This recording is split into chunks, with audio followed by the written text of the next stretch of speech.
How's it going, everyone? Yep, Movie and Game Lover 98 here, and today is my December 13th chat stream for 2022. Yep, today's the day. Yep, I'm doing a chat stream for December 13th, 2022, and a lot of people saying they want to join. Mock says link. Should I say link, please? Here. I'll provide the link so other people can join too. But to make this fair, guys, I'm gonna have to do this with just 2 people outside of my area. And hello, Gum.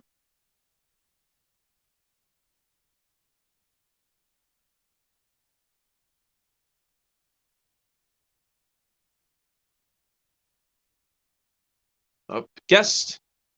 Who do we have? Jesus. Hey.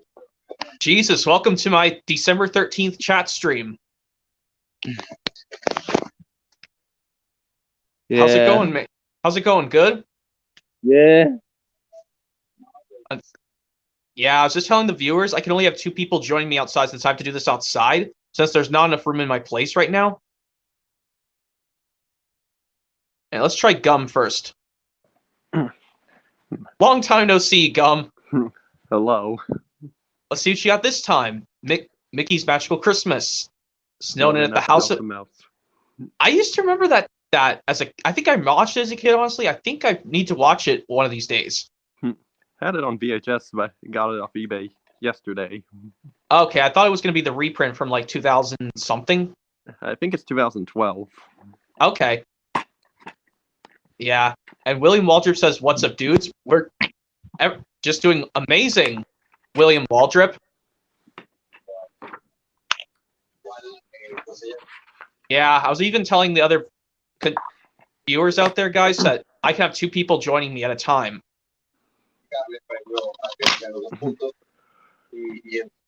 But yeah, you can. Hold on, I think someone else wants to join. Mox wants to join, but I can let people out here since I'm doing this outside. So, are you gonna have a limit for how long me and Jesus can be in here? Maybe for like a few. I mean, you could stay how long as you like, Jesus, and I can add Mox because unfortunately I can only have 2 people when I'm outside because I don't want to experience any echoing sound effects. Yes, you're showing Tail the Brave, Jesus, and yes, which has that one part I hate. What? Percy being rude to Thomas. Yeah. Being even Hayden asks where's my face. I'm doing this with my camera off. I'm trying this for the first time, Hayden, because I don't like to do this with my winter jacket on because I think it's just I might not like it because I could show you that once I have my coat off because I really don't like to do this with my coat on. And yeah, why the part when Percy was being rude to Thomas? Awful, because I think that was going to be their end of their friendship forever, and this was going to be just Rip Thomas, 1984 to 2014, Thomas and Percy's friendship. Even though some people say it did start in 1986, Thomas, Percy, and Nicole, even though they were friendly in season 1.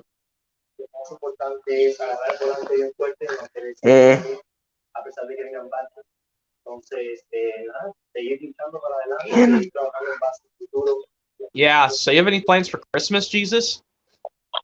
Getting other Tom's DVDs. I'm getting. Hopefully some Christmas ones you don't have, because I don't think you have most of the model series or CGI Christmas releases. Or do you have Snowy Surprise or just in a box set in Snowy Surprise? In the box set for Snowy Surprise. Is it the Celebrate with Tom, or is it it's the Holiday Collection? I'll show you.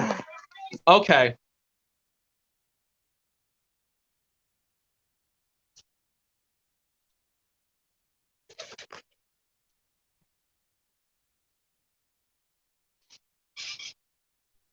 Anyway,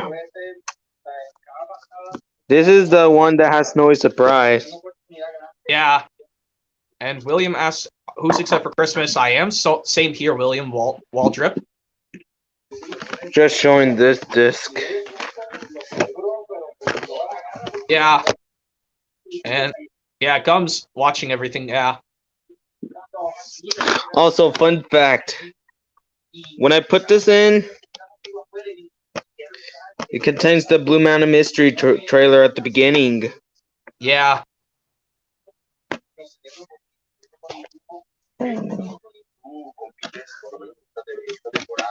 Yeah. Well, for these two stuff, 2009.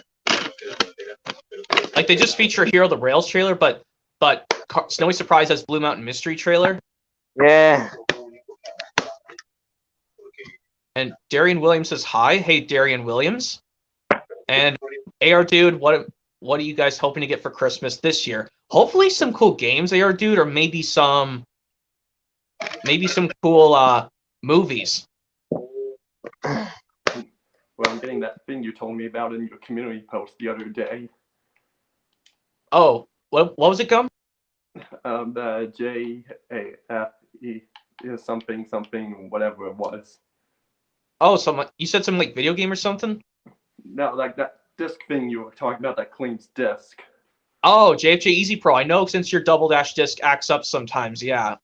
And it's not just that, it's a couple other GameCube games I have. Yeah, like I said, I'm gonna try and see if I can do it by the end of January or February of 2023, and hopefully, because I know they're really expensive. It'll be over. Well, not close to $300 because well, yes, they have to include sales tax and shipping.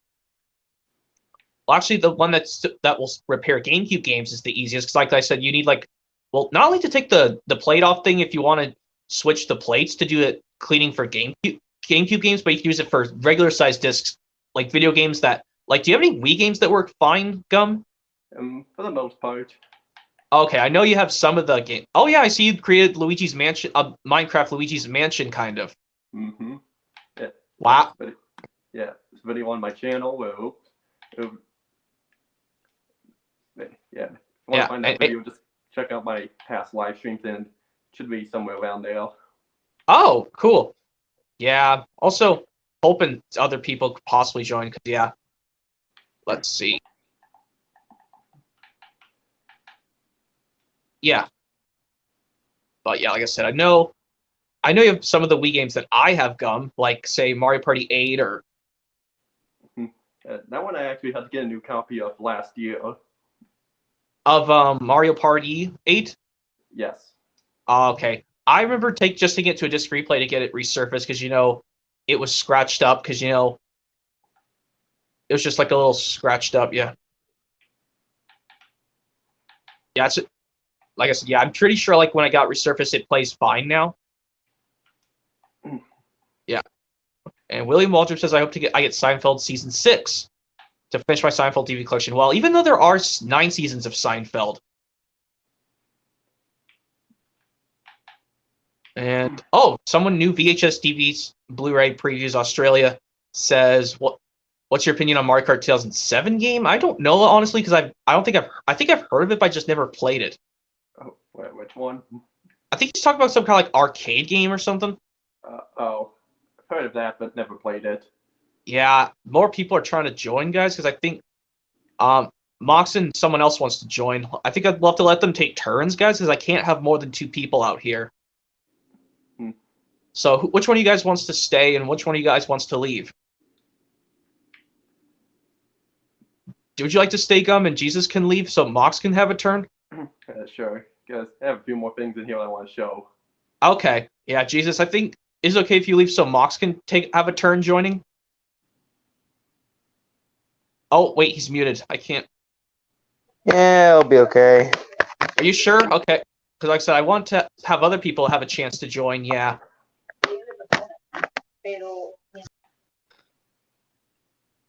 Oh, and then he did leave. And VHS DVD Blu-ray previews Australia says, what's my favorite Christmas movie? Mine is absolutely Elf. Oh, Jake Martin says here he comes. Yeah, I think Mox is Mickey's Once and Twice Upon a Christmas. I'm trying to get the Blu-ray version. I mean, I think I saw it at Goodwill, but unfortunately, I fortunately didn't have a chance to buy it. I have it complete with slipcover. Yeah, I know you're trying to find what was it? The Lady and the Tramp 2 Scam's Adventure. Well, if I ever see it in stores, I'll go for it. It's not like something I'm dying to get. Yeah, even though, yeah. Geez, Jake Martin says here he comes. Unpopular opinion on something VHS DVD Blu-ray previews Australia said. All right, here is Jake Martin. Hey. How's it going, Jake Martin? Great? Yep. Great. I decided to do a December 13th stream for this year because this will be my last stream for this year. Okay. Yeah, I like that set you made in Minecraft as well. Gum, doesn't it look like a Thomas the Train Set, or is it something else? I kind of based it off of Lego Lovers One Railway layouts here. Oh, cool. Like, that's the old style roundhouse, and that looks like Knapford Station. Mm-hmm. And William Walter said, yeah. And Lance Jackson says, I have the Blu-ray version of Elf. It was a Christmas gift. That was nice, Lance, to have them give it to you for Christmas, because, Elf is the best Christmas movie ever. Oh, and Gum Robert, I saw your Mickey's Magical Christmas, which I have it on VHS. Huh. And VHS DVD Blu-ray Previews Australia says, don't I have the 4K Revolve? I sure do. I just got it. I pre-ordered that with A Christmas Story and National Lampoon's Christmas Vacation off Amazon. I have that on VHS. Which one do you have on VHS? A Christmas Story or National Lampoon's Christmas Vacation with Chevy Chase. Oh, yeah, Chevy Chase. I know he's also famous for playing a certain guy in Caddyshack. And I know the Flying Dutchman's voice actor played Frank Shirley. Oh, did you know that the Flying Dutchman's voice actor from SpongeBob also voiced the old Winkenstein in the first Brave Little Toaster sequel, the Brave Little Toaster to the Rescue? Oh, yes, he sounded just like the Flying Dutchman. Like, one example of the way he says, when he sneezes really hard. Well, I can't do the impressions, but I mean, it's like the Flying Dutchman's voice actor in a way, so I'll just say this line. He says, "Horror, it's more than a cold. It's a virus." Like, I know second and third movies. He's in the second and third Brave Little Toasters, even though I don't know why the final one, Goes to Mars, was released second on VHS, but Go to the Rescue was the final one released on VHS, even though they should have released it in the order of the story. Even though I'm gonna get the other two on DVD, Jake Martin, even though I don't like the final one, Goes to Mars. I know, it kind of sucks. Yeah, I didn't like the final one where they, even though they come like a year apart, but yeah, it started off not so good at the beginning. Just like how, yes, Thomas the Babysitter started to go off so badly already. Oh, yeah, right. Because, you know what, yes. Well, yes, when Thomas stopped at a signal and the baby started crying again, and Annie and Clarabelle tried to sing Rockabye Baby to make it stop, that grumpy passenger, the same one from Duncan and the Grumpy Passenger, he was like, "Dumb babies." Oh my god, seriously, that grumpy passenger's back? Even though I don't know why he was amazed, but the other passengers are upset they can't stand that loud crying. It just bothers them a lot. It gives them headaches. Well, I know they cover their ears. I mean, I don't do that at work because I have to focus on my job. I don't do it at my work either because I have to listen to one of my instructors. Yeah, you know his name, yes. We don't want to say it again here. But yes, as I was saying... Well, I don't have Mr. Todd anymore. Instead, I have Miss Sam. Miss Sam? I've one named Sam, too, at my workplace at Goodwill, too. So that's something cool we have in common. But yeah, of course, yes, I'll tell you why I didn't like the beginning of the Brave Little Toaster Goes to Mars with the Master's baby, Robbie crying right as the movie starts. Like, I can tell, right a few minutes after the logo disappears. Because I watched the... Father. Yeah, I mean, if you just want to have it for collector's purposes, I say be my guest and pick it up. If you don't want... I guess so. I have all three on DVD. You have all three on DVD, Gum? Yes. I have to get the other two. I got the first one from Half Books, and then I saw one of the two at the Exchange. But yeah, and of course, yes, I know I told you before, Jake Martin, the very first episode of the 2002/03 series of Berenstain Bears is The Birthday Boy. Yeah, it's better than that. Though the Too Much Birthday from 1986, Wait, it came out? probably around the same time, season 2 of Thomas came out in the UK. Yeah. Yeah, I don't think I can have these other two, Jake Martin, because like I said, I think I can only have two people join me out here because I have to do this outside. Like I said, I told you before I started this, I have to do Yes, I get it. Yeah, at least Gum can stay for the majority of this, and I know he's playing Minecraft. But or maybe in 1985, the Berenstain Bears, probably when the 2 season 1 episodes, Gordon Takes a Dip and Down the Mine, they probably came out in 1985 in the UK. Even though they originally aired, it says that Gordon Takes a Dip broadcasted before Christmas Day of 1984, and Thomas's Down the Mine and Thomas's Christmas Party aired Christmas Day 1984 originally. But now for some reason it says these two broadcast in 1985. And AR Dude says, "What's my opinion on TMNT? Which version are you referring to, AR Dude? I don't know which one you're referring to. Referring to what? Which version of the TMNT? I think he's talking about the movie. I'm not real sure. Okay, I know this can be bothersome. Yeah, I can't remember which TMNT because I haven't watched any of the TMNT, but I remember watching the show on Nickelodeon before. Me neither. I never watched it. Anyways, I got 2 new movies. Nice. Here's Star Wars Episode 1, The Phantom Menace, full screen. Yeah, that's cool. And hang on, I think Wayne wants to join. Gum, do you mind if he wants? You can leave and he can join. Sure. I'm almost done here. Okay. Well, okay. I'll let Wayne join Jake Martin. Well, as soon as Gum leaves. Okay. Yeah, but yeah, you can stay. You're definitely welcome to stay, Jake Martin. And anyways, I also have Attack of the Clones, which is episode 2. Which I got it from FYE. Episode 1, I got it from eBay, and episode 3, Revenge of the Sith, also from FYE. So this means I have all 3 Star Wars movies, the prequels, everything in full screen. Yeah, and wait, I do have one original, which is A New Hope, which I got it from eBay in 2019. Okay, I know you're still missing Empire Strikes Back and Return of the Jedi on full screen DVD. Even though there's a 2-disc, I mean, you can find either version since you have Episode 4 individually, because they were released on DVD and full screen on 2-disc set individually on widescreen and full screen for Empire Strikes Back and Return of the Jedi. Oh yes, I'm currently looking for the 2-disc set of the original Star Wars trilogy, Episode 4, 5, and 6.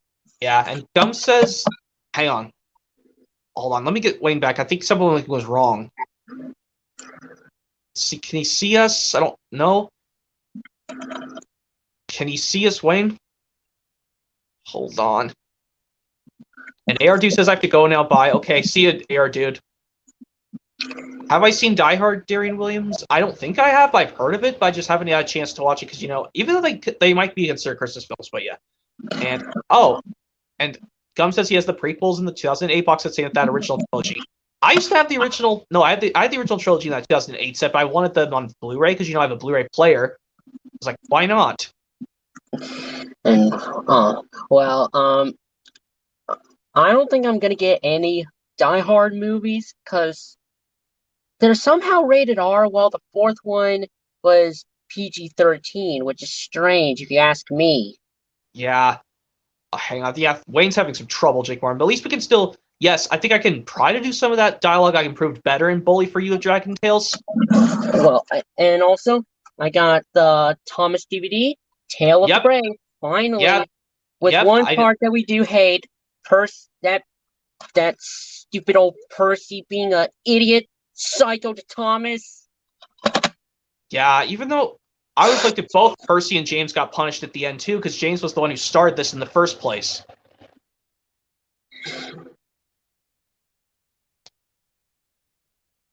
Yeah, Gum says yes, he's going to keeping the Blu-ray too, because he's keeping the box sets because he says they're kind of rare. And Hosea says she's a Dora the Explorer we're team DVD. Well, that is cool, Akosa. Despite me and Jake Martin are not a fan of Dora the Explorer, no way. But yeah. And then Darian Williams says, "Do I have Henry and the Elephant?" Yes, I think I have it as well as Jake Martin. Yep. Yep, I think both of us ours is the original, just not the sounds version, or maybe yours is the sounds and mine is not. Well, I have the sounds version. Oh, okay, I don't have the sounds version, but I want it so bad because I like it with the slipcover because it looks cool. Well, it doesn't matter if I have the slipcover. Yeah, it means it's the same thing. Yeah, but yeah. Yep. And yeah, Gum says he has it too, but it's Lionsgate. But luckily, I know he just upgrades some of his cases. But yeah, like I said, yeah, I was gonna say yes. I'll try to do the better dialogue of Bully for You, much better. I could try to. I'll just do the part after Spike tells them, "Just take your sugar plums back, Cassie. Don't hurt me." Here, take your sugar plums back, Cassie. Don't hurt me. Oh, I won't, Spike. But you won't get to pick any. Yeah, but you'll see. Once I... Oh, Ketzel! I didn't know you were there, and I was just telling how well these kids are doing well, and... Oh, no, Spike. I am so frustrated with you, Nino. You did not treat these kids very nicely. You've been bullying Cassie way too much, and this has gone way too far. Just like when I told Max before to not hit anyone, because that's what bullies can do too. Even hurt someone. Even hurting their feelings. You will have to be expelled from my school in the sky, and won't be able to come back for a while. Now wait for me by the school, please, and I will have a serious discipline for you. And then he says, hold on. Whoops.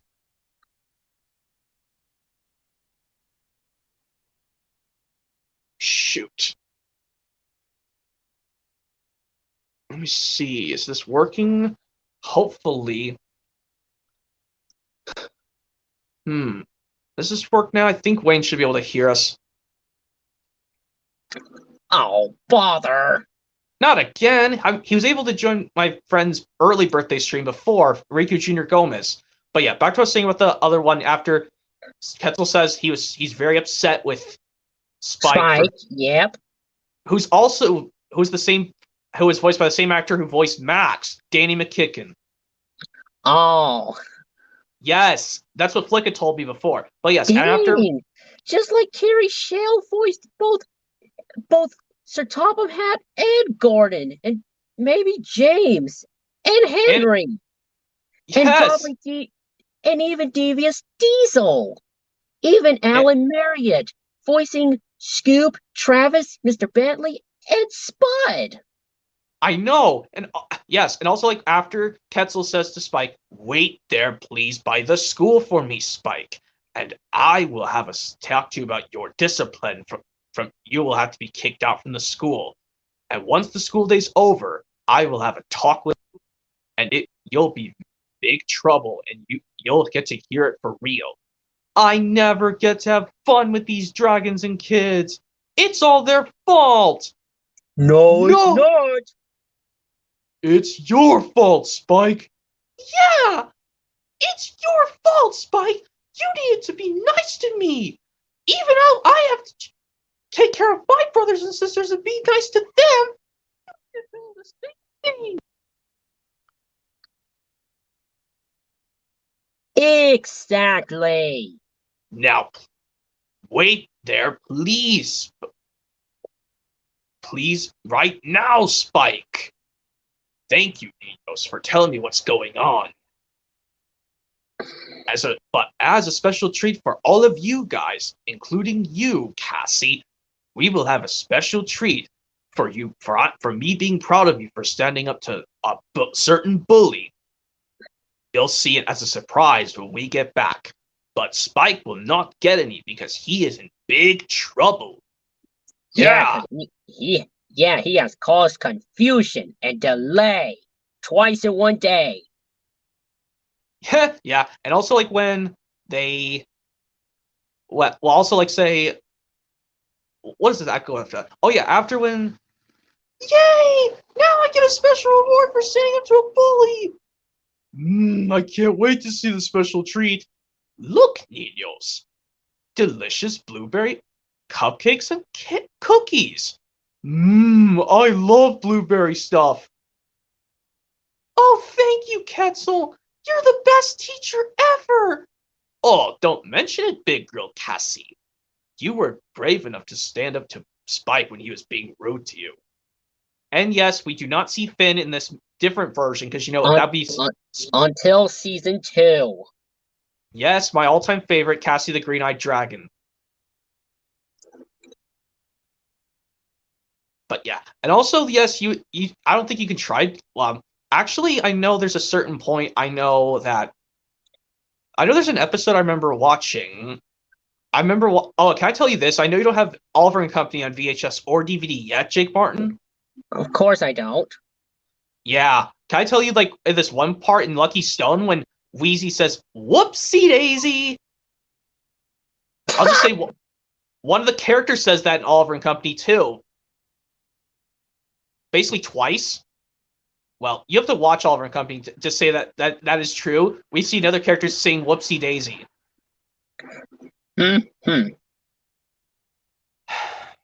Yeah. Yeah, and I also know that I will be getting I actually found a way to get the prequels. Well, I'm going to be getting Attack of the Clones and Revenge of the Sith on full screen DVD since I have them on widescreen DVD plus just Phantom Menace on widescreen DVD alone. Well, I do have episode 1 on VHS and episode 2, but not 4, 5, and 6. But hopefully next year I will get them. Yeah, hopefully one of these box sets of the original trilogy on VHS you get. But yes, it'll have to be full screen. It's right, they did release them in widescreen as well as full screen in the 1990s, but I think you always go with the full screen version. Well, I'm looking for the trilogy box set from 2000. Oh, that's kind of easy to find. I mean, I've seen it pop up sometimes on eBay. I mean, I think I saw it before. Yeah, and Darian Williams says Tails You Lose is my favorite. I don't think it's my favorite Darian Williams because of Emmy's serious attitude. Oh, Pa! Did you try and do Bill and Ben's Oh Pa with Alec Baldwin? Well, Bill snorted, Oh, Pa! Okay, it's just... And also, like, when the driver says, you know what? Sighed the driver. Let's just finish the journey anyway. It means we'll have to pull the diesel as well. Can you do it, twins? We'll try! And sure enough, they could. Of course. Yeah, and it also, like, how...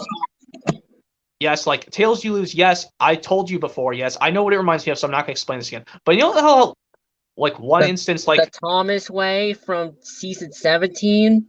Yes, my favorite. What it kind of reminds me of my favorite season 17 episode of Thomas, the Thomas Way.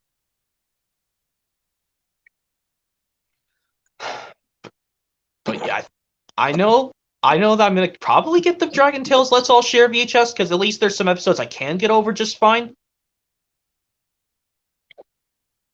I don't have it either. The Let's All Share VHS tape, which I know it has a trailer for Thomas's first ever movie. Well, it says it would be coming to video. Well, yeah. What else? Yeah.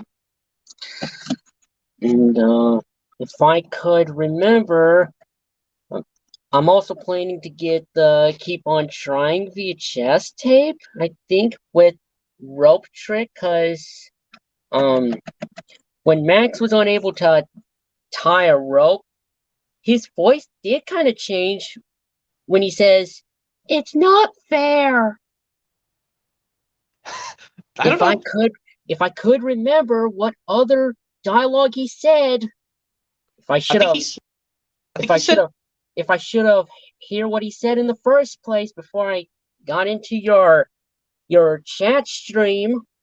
Yeah, And Okay, what were you trying to say? Okay, yes, I was saying about the Let's All Share VHS. At least there's some episodes I can get over, but I know I have to unfortunately watch the beginning of Bad Share Day when Emmy and Max are fighting at the beginning because I hate when those two fight. It makes me angry.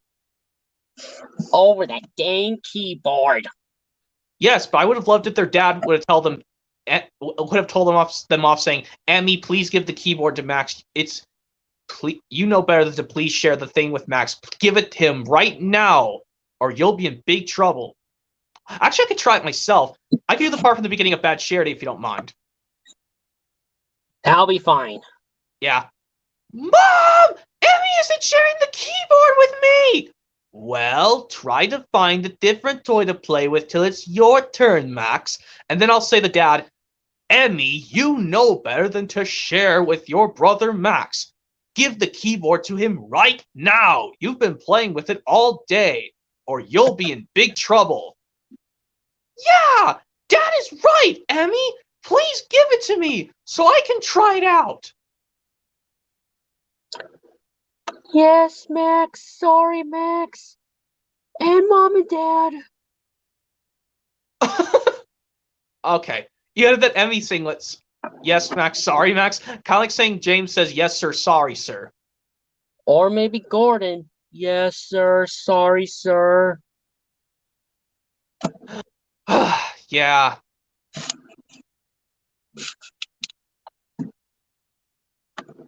One of the things to say that I would love to. Yeah, Cole's just saying, "Can I join you guys?" I don't know, because I think. Well, I mean, since we're having trouble with.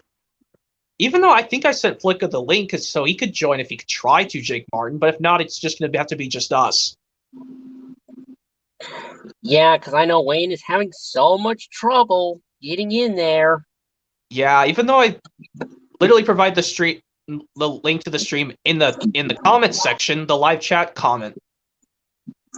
Anyways, about that rope trick, when Max says, "It's not fair," and with his voice being changed a little, what other dialogue he said besides "not fair"? Oh, you know this one scene where he gets his remote control car out and the rope is attached to his car, and he tries to show the rope this, which, yes, it reminds me of something else, which I'm not going to explain it here, but I'll just tell you about it later. Okay. But yeah, I'll just say it. "All right, rope, check this out." And he does this to get his RC car off the rope. Yeah, and yes, I know Max's other impression in season 1. It could be funny to me. Actually, I was going to say episodes. Oh, did you know, like, I forgot to mention in Tales You Lose, which I know I don't like Emmy's attitude in that episode. You know something funny? Max had a pillow in his shirt, and he's pretending to be a pregnant guy and have a baby. Sorry? I was saying, at the beginning when Max had a pillow in his shirt, he was going to pretend he was going to have a baby or something, and he was pregnant. Seriously? But Max is a boy. Boys can't have babies born. only girls are... Even though Max is a boy, and of course he's a. I mean, he's not even a girl. Only girls could be pregnant. Yeah. What the heck? Goodness gracious! Blazing. What the heck? Oh, here comes Blazing. Blazing. Oh. Oops, sorry. I had to remove him because there was echoing sound effects. Oh. Shoot, yeah, I had to remove him because it was causing my thing to echo. But yes, we were saying yes. We were laughing, yes, over Max pretending to be pregnant and have a baby, but he's a boy! Yeah, not a girl! Yeah, even though, yes, this was also funny. You know, my sister told me, she said one of her friends was pregnant, but she's not even 20 years old yet. I mean, well, like, what? yeah, Darian Williams says that us laughing. I think he says he's pretending to be Ord. That is true, Darian Williams. Anyway, yeah, so I'm trying to, I can laugh sometimes too, you know. Anyway, yeah. Well, I don't have the VHS. There's nothing to fear that has the Tales You Lose, but hopefully next year I'll get it along with a Dragon Tales DVD, Sing and Dance in Dragonland, the two Fraggle Rock DVDs, Doing Things That Doozers Do, and Down in Fraggle Rock, and what else? The Wiggles Sailing Around the World, because I have it on VHS, I do have, yeah, and Thomas and Friends, James Learns a Lesson, and Thomas and the Really Brave Engines. Wow. Yeah, Really Brave Engines I can find for a good price individually online. I saw one going for over $50. Like, no way. I'd rather just find it in the store for like less than $10. But yeah, and then Gum says, tell it to Cosmo from the Fairly Odd Parents when Pooh first came. Oh my gosh. This is why I can't watch the Fairly Odd Parents episodes after that when they have the baby born. No way. They just gonna get more terrible. Just like I can't. Sorry. Just like I can't watch some of the SpongeBob episodes from seasons 4 onwards after SpongeBob SquarePants movie. Oh, bother. Well, okay, there is one instance where one episode was kind of cool, like when they had to get the mattress for Mr. Krabs and the lost mattress from season 4, I think. Yes, I have it from Where's Gary? Yeah, and the complete fourth season. But yeah, I'm also, if I get the season sets of SpongeBob, I will not watch Whatever Happened to SpongeBob. Oh, but if I watch it, I do have the Who Bob What Pants DVD, and I haven't watched it yet, but next year I will. But oh my goodness, if I had to let the episode play without messing up the DVR, oh, I'm gonna get oh bother. I am about to get so mad my face is gonna turn red like either Emmy or Elmo or James. Or Birdie or Victor. Or maybe or Mr. Krabs, because maybe Larry, of course. Yeah, and Gum says, how about Krusty Towers episode from season 4? I do like that episode. It's kind of cool. I have it on the complete fourth season, but not Karate Island. But next year I'll get it, along with A Big Day for Thomas. Yeah. And then what else? Oh yes, I'll have to wait until the Whatever Happened to SpongeBob episode is over so I can pause it and probably calm down before I finish watching the rest. And you were basically, excuse me, like what you said in the Thomas Home Media Collection CGI version, all CGI only. When you did it, when I was showing Christmas on Soda in that stream, you basically said Gary, Patrick, Squidward, Sandy, Mr. Krabs. I think you owe SpongeBob an apology for calling him Idiot Boy. Exactly. And as for Lost Treasure, I would have loved it if Dowager Hat would have scolded Sir Topham Hatt for not letting Thomas finish his sentences, and maybe Sir Topham Hatt would have apologized to Thomas, and probably I don't know what I was supposed to say, but yeah, I do hope. Yeah, that would have been better. Yeah. Like this. Topham! You did not listen to Thomas! Thomas told me he tried to explain what happened, but you wouldn't listen! You think he was trying to make excuses even though he was trying to tell the truth! I demand you owe Thomas an apology at once! That would have been nice. And I also know for a fact that yes, you told me when you also in my comments saying, do you think You think you didn't like the way Max's voice was in the very first episode of Dragon Tales to Fly with Dragons? Well, I did use that, nah, but I don't think I like his. I don't like his season 1 voice that much. It kind of embarrasses me. That's why I prefer his season 2 and 3 voice better. But yeah, and I also know that. What was I trying to say? I was gonna say we already did the portion from Cast of the Green-Eyed Dragon. Like, actually, I could do the part from when Finn's about to cry in Cast of the Green-Eyed Dragon, but you can do Henry's bubbling boilers. Okay, here we go. Being jealous of your little doesn't mean you love him still. I do love Finn, and I love Max. Ah ha ha! Bubbling boilers! Uh-oh, Finn's hungry. I think it must be his snack time. And then when he pouts, and then he just does this because he doesn't want to eat it. And he just pouts at every scene. I always like those scenes with the pouting too. Well, if Finn pouts and refused to eat even though he was hungry, I would have been like, bust my buffers! That was Percy from Hero of the Rails, but with Keith Wickham voicing him in the UK after Spencer passed him. Martin Sherman instead of, sorry? Or when Martin Sherman says, bust my buffers. Bust my buffers! Before James, with his Keith Wickham voice, says, watch my page work! Or Carrie Shell, watch my page work. But yeah, and Darian Williams says, who likes Enrique from Dragon Tales? I do.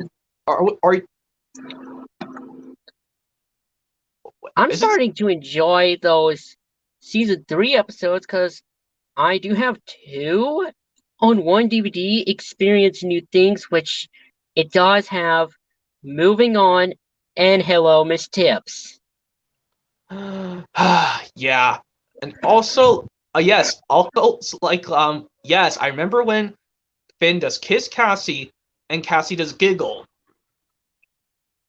Oh, man, I would have saw that, and I would have.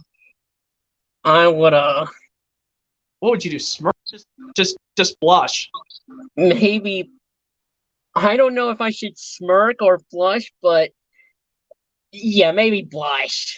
Just like in Happy Ever After, the bride kissed Percy, and that made Percy's face turn blushed red, and Thomas laughed. Man, speaking of which, if I get to make someone happy for your chest tape that has it,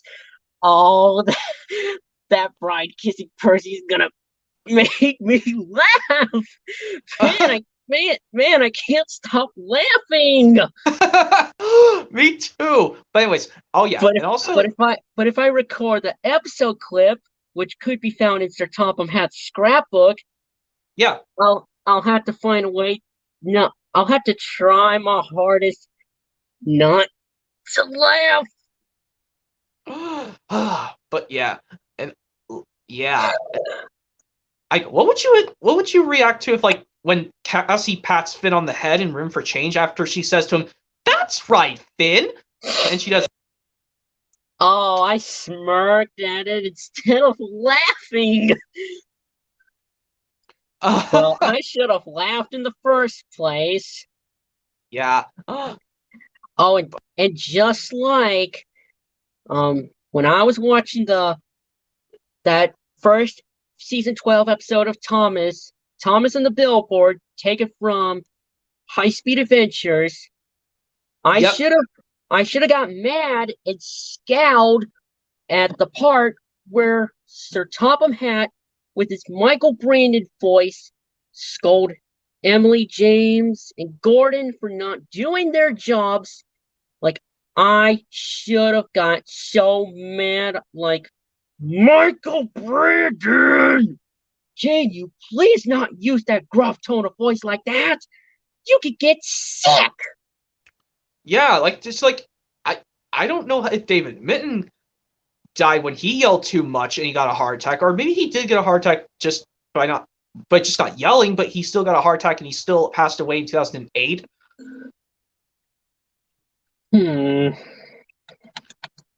Well, at least Michael Brandon didn't die, even though he voiced Diesel in CGI series until he stopped until after season 16. But still, he is still going to have us worried for yelling so hard for voicing Diesel. Like, definitely have us worried.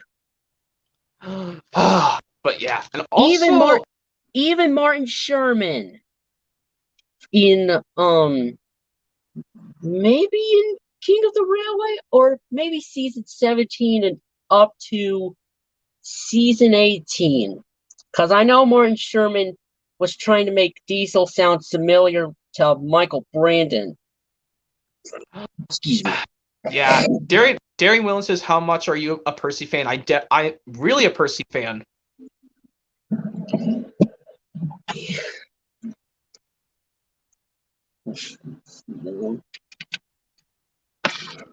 And William Walter says, "What Thomas episode makes you guys laugh so hard?"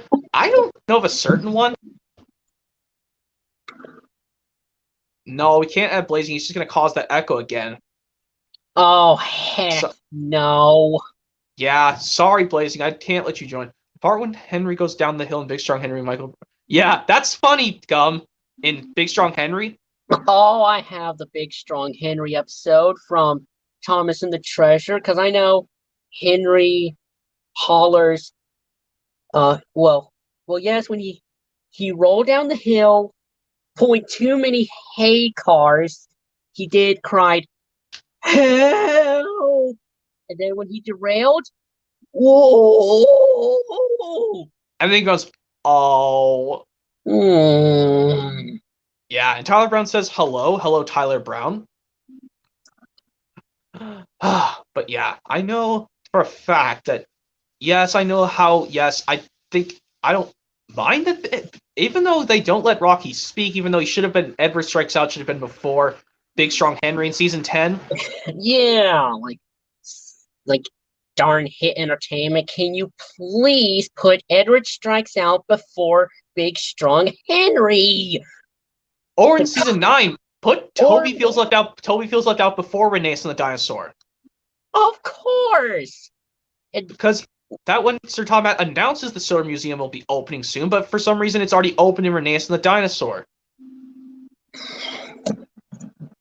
But actually, there's another mistake I was talking about when I was on someone else's stream, Jake Barton. I was like, Hit Entertainment, put Hide and Peek before Thomas the Big Bang. Because Thomas the Big Bang spoils what game they'd like to play. Oh, botheration. Yeah. And then,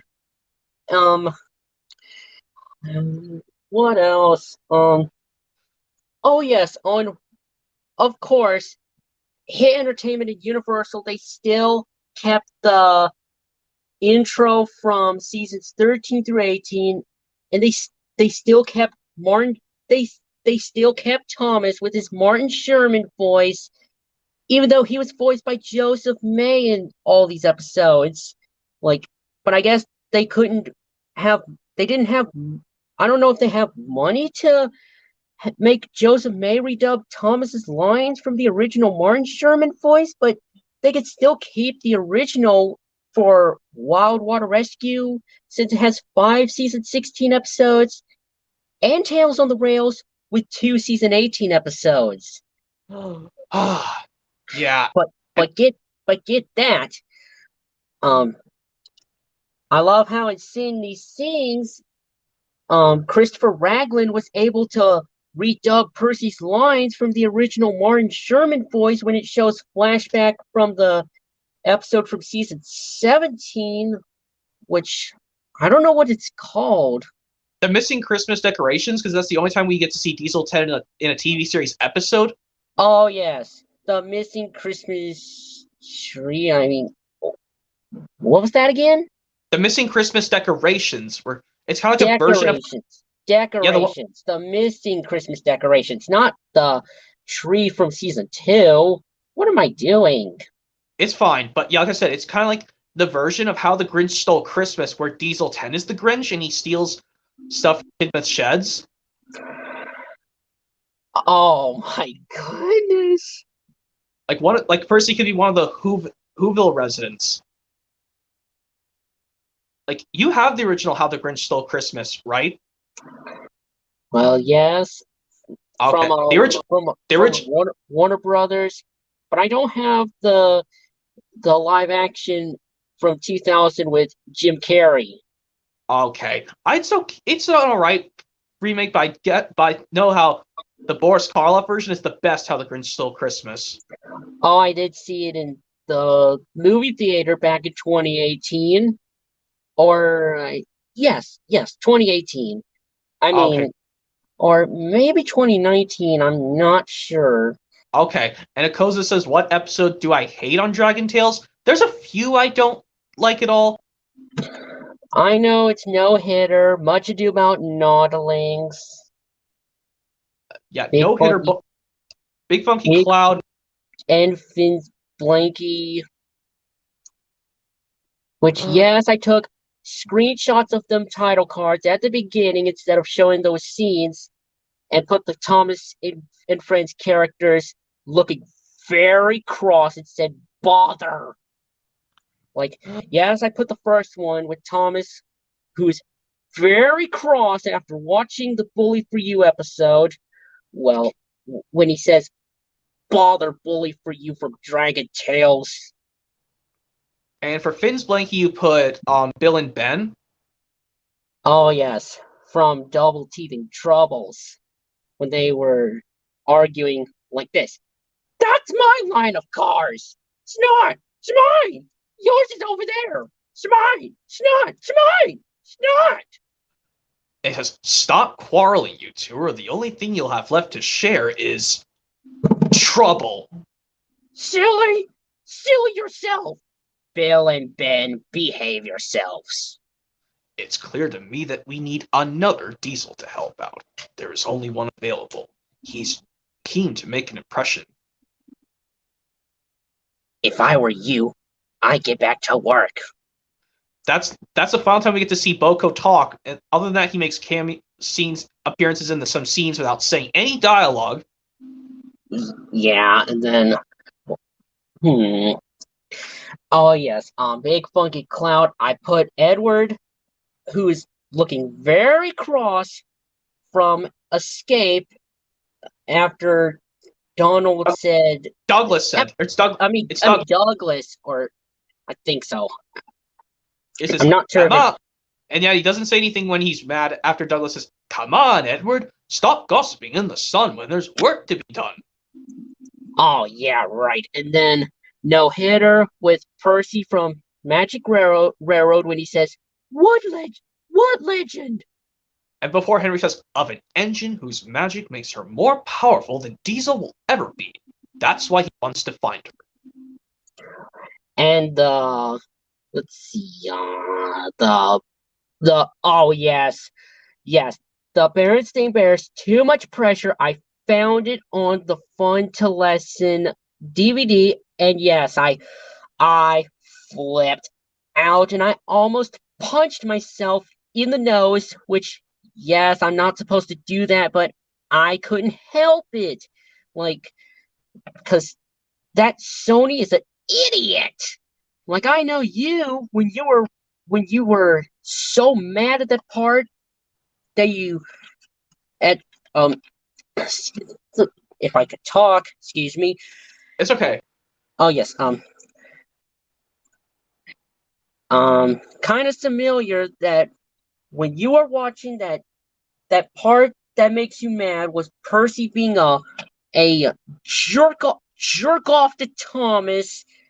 You almost punched yourself in the face, which, yes, I know you shouldn't do that, but you couldn't help it. But at least I did not punch my nose, and no, my nose is not broken. Nothing's. Oh. It's not bleeding, so it's good. Okay. But yeah, but at least I put Oliver from Toad Stands By.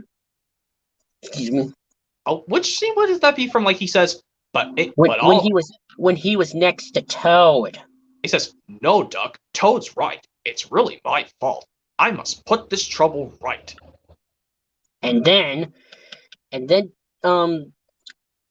Too Much Birthday with Duck, also from Bowled Out. When the truck with Scruffy and the cars were singing "Pop Goes Ollie." At the final chorus, but yeah, I know how it goes, but yeah. And for Donald and Douglas from Twin Trouble, not the from Bowled Out. Messy Room, exactly.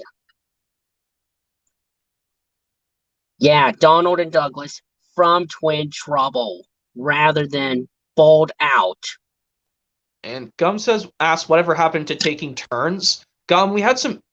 Wayne's having issues joining, and I tried to have Blazing someone join, but it caused me to echo. Yeah, like, we don't want our voices to be heard. Like those echoes. Yeah.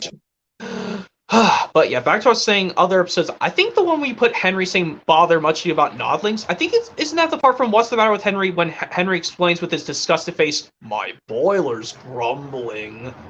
Oh, that's What's the Matter with Henry. Well, he was probably kind of his face is kind of disgusted, but he's also cross. But I should have put the one with his annoyed face, since Come Out Henry, since he says the rain will. I'll do George Carlin. Let's see. The rain will spoil my lovely green painted red stripes. But I know how the Ringo Starr one goes, because I know you have Thomas gets tricked on DVD. He goes, "The rain will spoil my lovely green paint and red stripes," he said. Yeah. But then I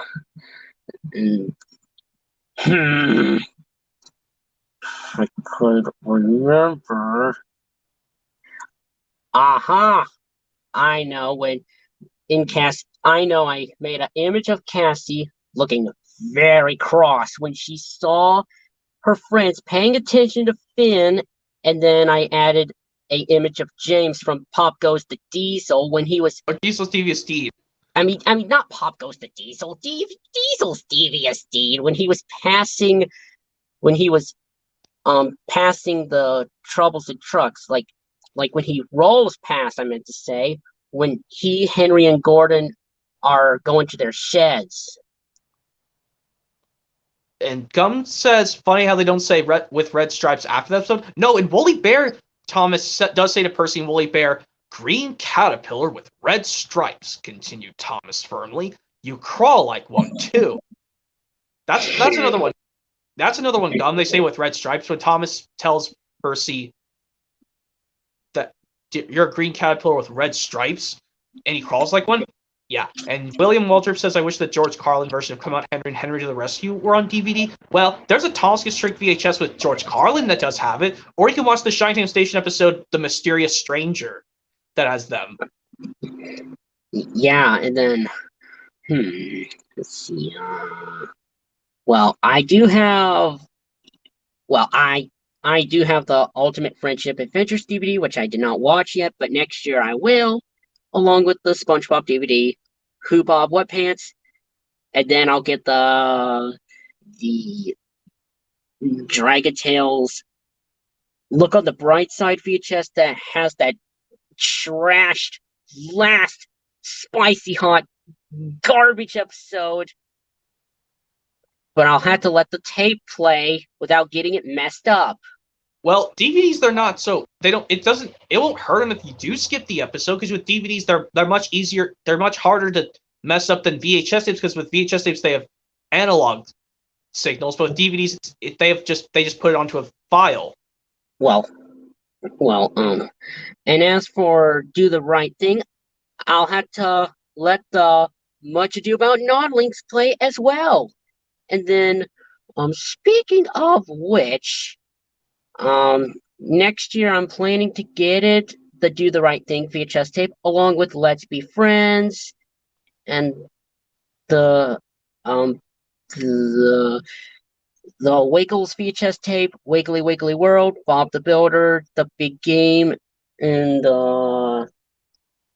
maybe Thomas and Friends, um, Thomas in Charge, Rescue on the Rails, which has Fiery Flynn with Carrie Shale shouting Sir Topham Hatt's lines out. Oh, yeah. Man. Yeah. And maybe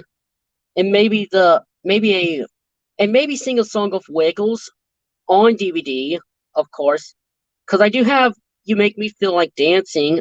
I had it since 2 years ago, before that pandemic happened, like came there.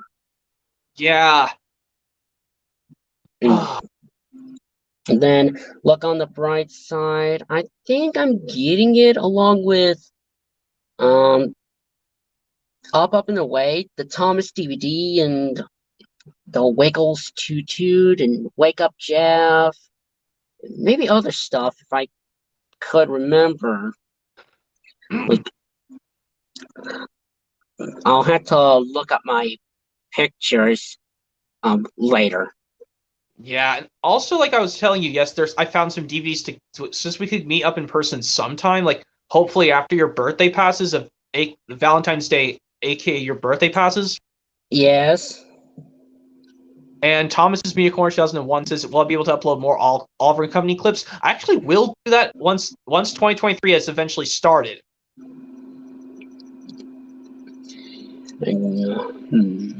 And Caden Zaref says, what's my favorite part from Toy Story 2? My favorite part is definitely, like, like the part when...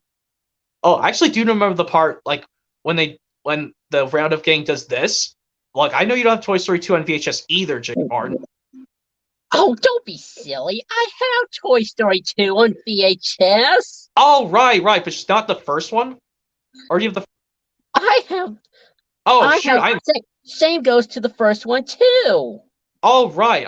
Shoot, I'm so sorry. Well, right now, it's fine. But right now, they don't have their cases. But okay, but I was just saying about my favorite part from Toy Story 2. I like this part when Woody says, "How about giving me a little intro there, Jesse?" And they say, "Introducing the." Actually, after Jesse introduces him, this one is when, "Say, little miss, you notice any trouble around these parts?" Yeah, that's the part I like the most from Toy Story 2.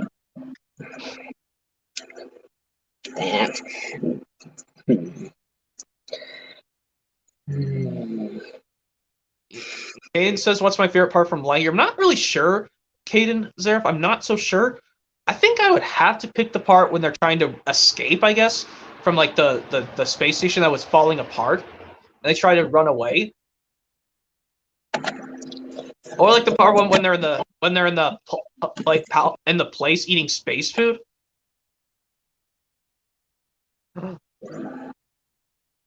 Yeah. Oh, that's cool. That's your favorite part from Lightyear. All the reference quotes, Gum. That's cool. But yeah. And also, when I get, what is it? I know for a fact when I watched the Thomas, so I'm trying to remember there's a Thomas DVD I remember watching. I'm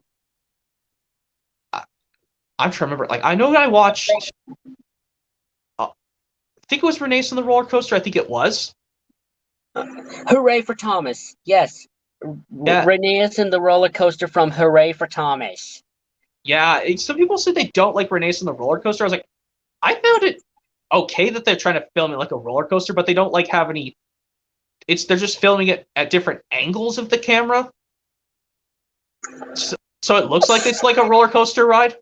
Oh, sorry.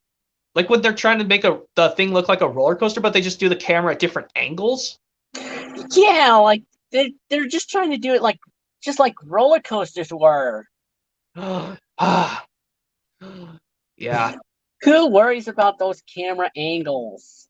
Yeah, and Darian Williams says, what's my favorite part of Toy Story 3? I don't honestly know Darian Williams because, like I said, Toy Story 3 is way too sad for me.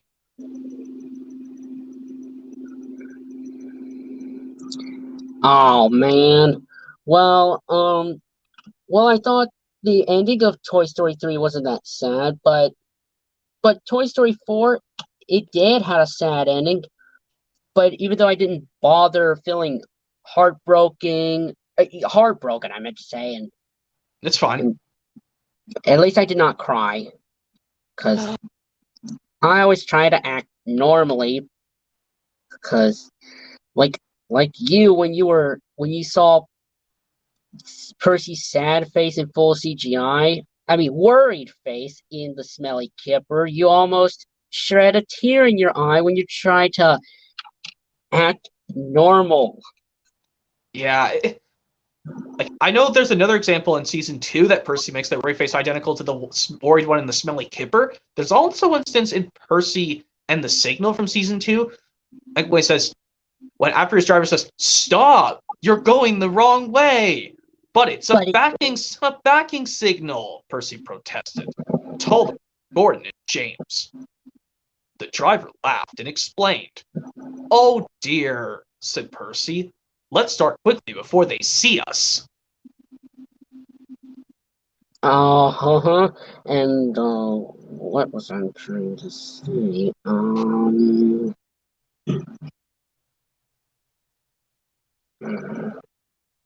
And Caden's there. Do I like Pixar's Luca? I find it okay. Luca.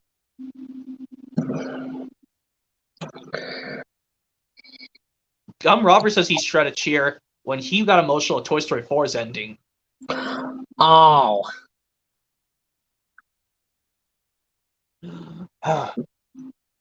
Poor Gum Robber. I know, but at least I know he has it anyways, because I know, well, I have it as well. Well, I don't have it on my iPad. I only have, not even the third one. I only have the first two. So. Yeah, Jerry Williams says, have I seen the Home Alone movies? I've seen all. Actually, did watch the final one, the Holiday Heist. I got to tell you, not as cool and fast paced as the first two, in my opinion. Because I like how in the first two, the one kid gets left behind.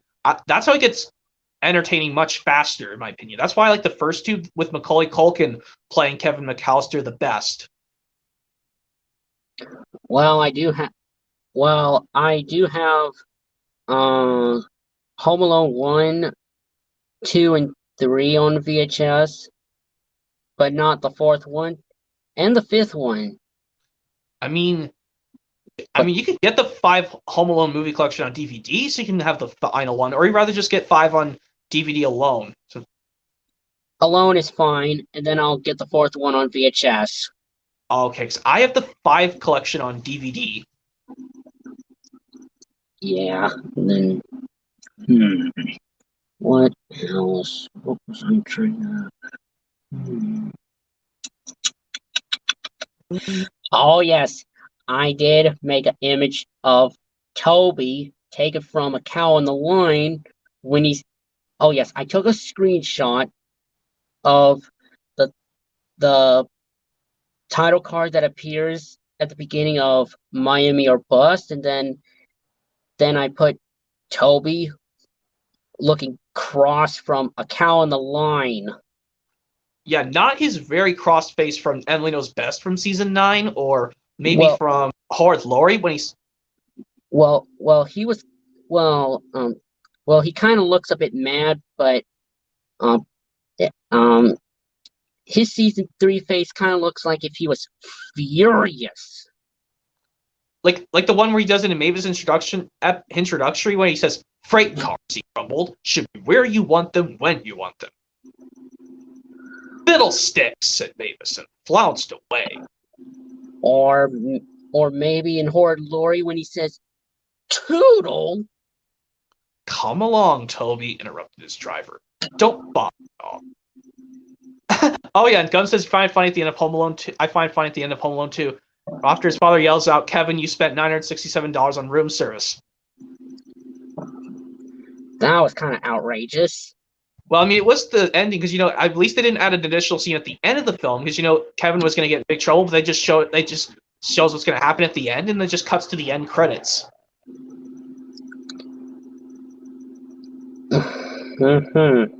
Yeah. Also, can I say? Yeah. Also, what else can? Yeah. Like I said, like I know if I just do this, I'll just play this one clip from Too Much Birthday. Even though I hate it, I would say I'll have to say if they have the top of saying, "Sister Bear, I'm really glad you asked these questions." Like, I'll have to see if that's in there or not, because like I said, I'll have to get the kindness and sharing, or is it kindness, caring, and sharing? Kindness, caring, and sharing that I own. Okay, kindness is caring and sharing. So I'll just play this one part to see if they're. I'll just play it without getting to the very end with Sister Bear crying to see if they have the one with Pop Bear saying, "Sister Bear, I'm really glad you asked these questions," because I know it's in Learn About Strangers. Yes, in Christmas Tree. I think it's from 2008 or 2009. I'll have to look at my DVD. 2008. 2008. Okay, because I know, even though they stopped doing the 1980s version of Berenstain Bears on, I think they did it on PBS Kids, or maybe they just took it away. I think it's on a different channel. But Random House was, even though at the end of like the 2002 version of Berenstain Bears, they have the Nova.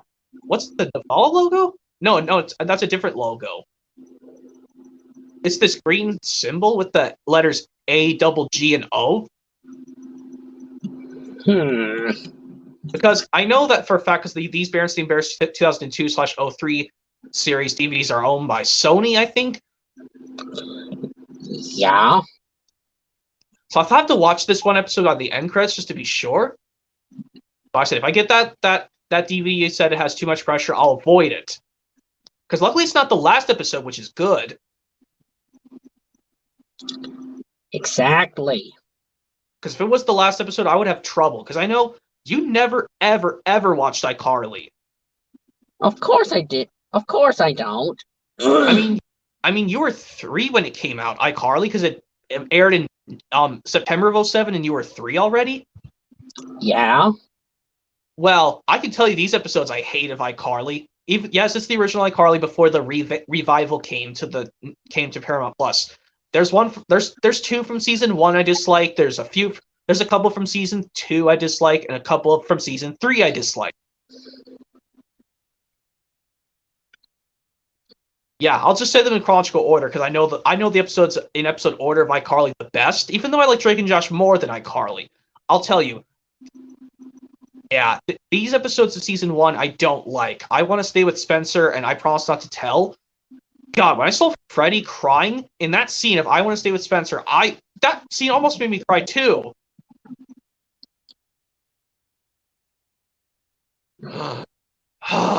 Yeah.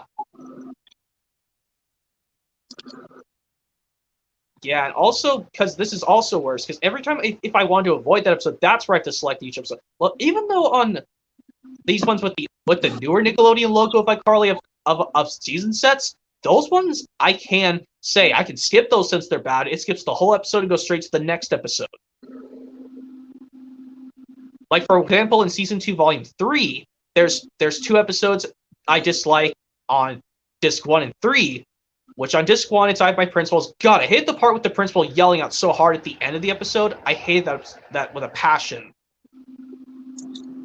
Oh, I was my like, goodness gracious.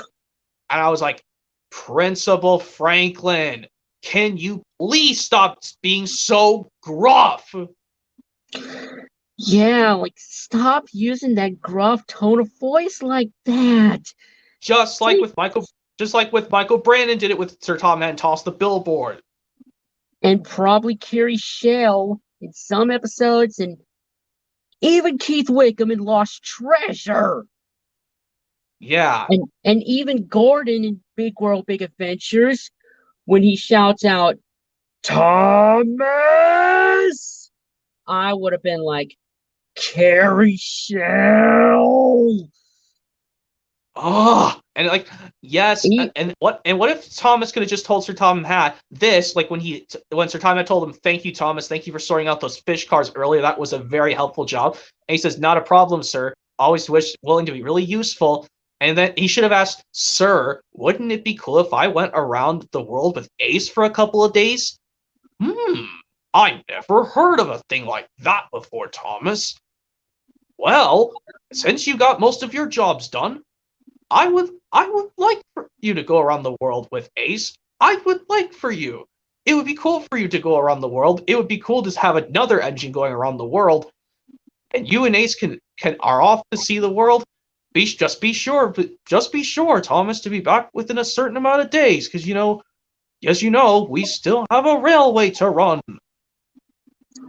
Sir, yes, sir. Thomas is gonna do it right away, sir. Ace and I will be back in several days. And then, Thomas finally gets to drop off.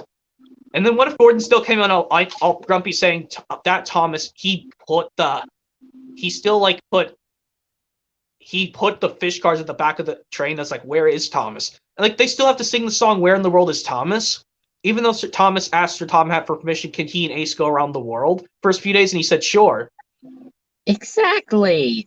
And also, I also found out that in the UK dub, Keith Wickham, he also shouted Gordon's lines out when he says, Thomas!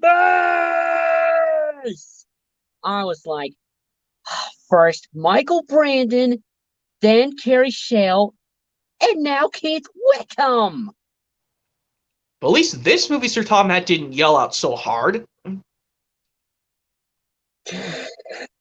Goodness. These three guys, Michael Brandon, Carrie Shale, and Keith Wickham, what is with them using those gruff tone of voices like that? Yeah, they were not doing a good job. And William Wildrop says, I think it's very funny when Thomas put the stinky fish at the back of Gordon's Express. That part used to make me laugh every time. I should have laughed at it. And when Annie and Clarabelle explained, is Gordon taking the fish? Those fish cars need to go to Vickerstown, and that's where Gordon is going. He's just being extra useful. It could be. I should have laughed at it. Which, yes, I did watch the Big World, Big Adventures movie, but on YouTube, because it was low-pitched on DVD. Even though the menu is in normal pitch. Man. This is so... Just like those... Well, let me show you. Okay. Here I have my Wallace and Gromit DVDs for DVD set, the complete collection, containing, if I get this out, excuse me, contains oh, dang it. Okay, there it is. A grande out, the wrong trousers and a close shave. Those three were in low pitched, but not a matter of love and death. Yeah. And Gum Rubber says he has that on Blu-ray as well. He has those on Blu-ray, Jake. That's what Gum was trying to tell you. He has those on Blu-ray. Well, I have them on DVD. And yeah, I know what I was telling you earlier. Yes, even though it would be funny, what if he did get a stylized Disney animated film on Blu-ray? Take, for example, Lady and the Tramp 1 or 2, but you get them on DVD and Blu-ray, but get them in a DVD case, but you'll still use you don't want to use the Blu-ray. Oh, no. So note of that. Even if you get these, like I said, yes, don't get those versions in a DVD case, but they'll come with the DVD and Blu-ray. No, that's a no. I would never get Blu-rays that are in DVD cases.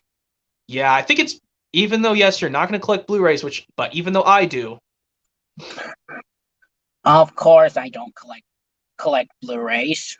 But yeah, even though I will say this, yes, I know there was a time I saw Lady and the Tramp 1 or 2 on DVD at my work.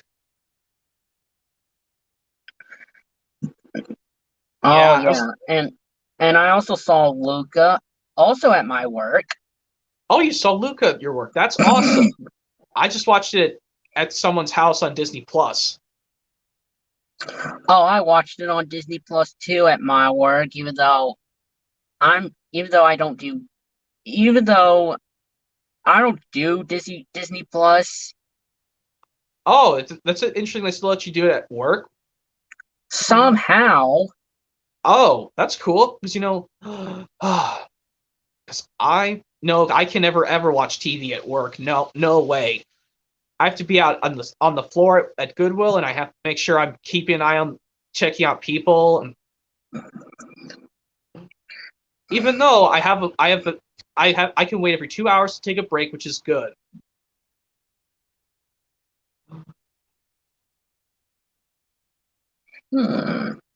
Yeah. Also, yeah. Even though I know, yes, when I did the different dialogue, the better version of Bully for You, but yes, we do not have Finn appear because that'd be spoiling how we would appear before his debut. Oh, yeah. Even it would be cool to see him with cell animation in season 1, even though I guess Sony didn't have any money to do it. Oh, that's Sony. I was like, Sony, what if you guys made Finn in season 1? I would have loved to see that. Just like when Thomas and Friends started in 1984, Thomas and James were blue and red. Well, yes, Thomas was blue rather than green, and James is red instead rather than black. Because I know Fred Allcroft and David mentioned they didn't have any money to make Thomas green and James black, but in full CGI, The Adventure Begins, they did somehow like Like and make them their cool colors. and yes, in full CGI, they didn't have money to make a old shape Henry in full CGI, which kind of sucks. Yeah, and also I'm trying to think of oh yeah, I think how you watch the episode Dragon Tales A New Friend? To fly with a new friend, of course. No, it's just a new friend No, from oh season no, 2. no. A new friend, I meant to say. Just a new friend where they meet Lorca, this disability dragon. It's Oh. referenced how yeah, Lorca's a cool character because she's still able to play basketball and teasing is not pleasing.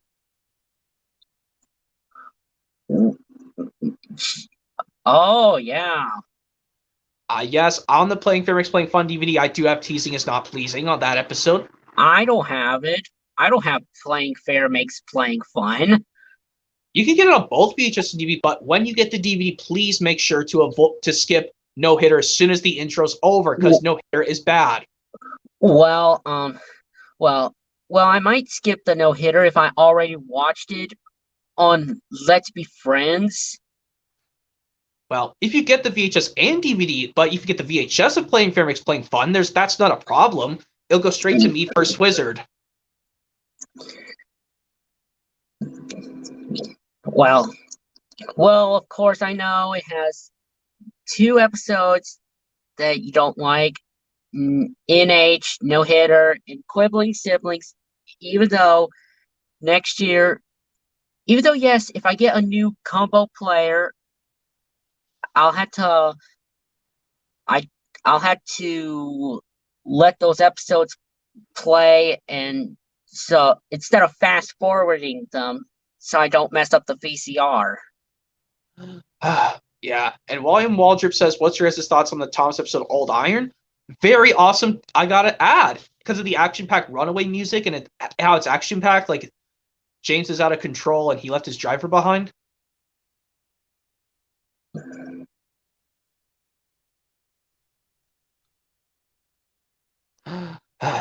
But yeah. Also, yes, another thing that's awful. Well, even though you can skip it on DVD, Jake Martin, when you get Don't Give Up 2002 DVD, make sure to skip Bully for You once it starts. Well, there is some episodes I already watched, like yes, Don't Give Up. I'm planning to get it along with some other Christmas related DVDs, like The Wiggles, You'll Be Wiggling, Santa's Rockin', Thomas and Friends, Thomas's Christmas Wonderland, and maybe other stuff, of Yeah, course. you have to watch out because Thomas's Christmas Wonderland on DVD is really expensive. You have to, Unless I'll have to find it very cheap or maybe save up money for it. yeah, because I think the one with Thomas's Train Yard Track CD is more expensive than the songs in Roundhouse Rhythms one. Well, I'm getting the one with the songs and Roundhouse Rhythms because in Train Yard Tracks, for some reason, 2 songs are in low pitch. Like Yeah, the little little engines and sorry. Winter Wonderland as well because that's Winter Wonderland and Little Engines. They low pitched them for some stupid reason. just like I have the Percy's Chocolate Crunch with a CD. That one, I think, Never Give Up and Down by the Docks are low pitched on that CD.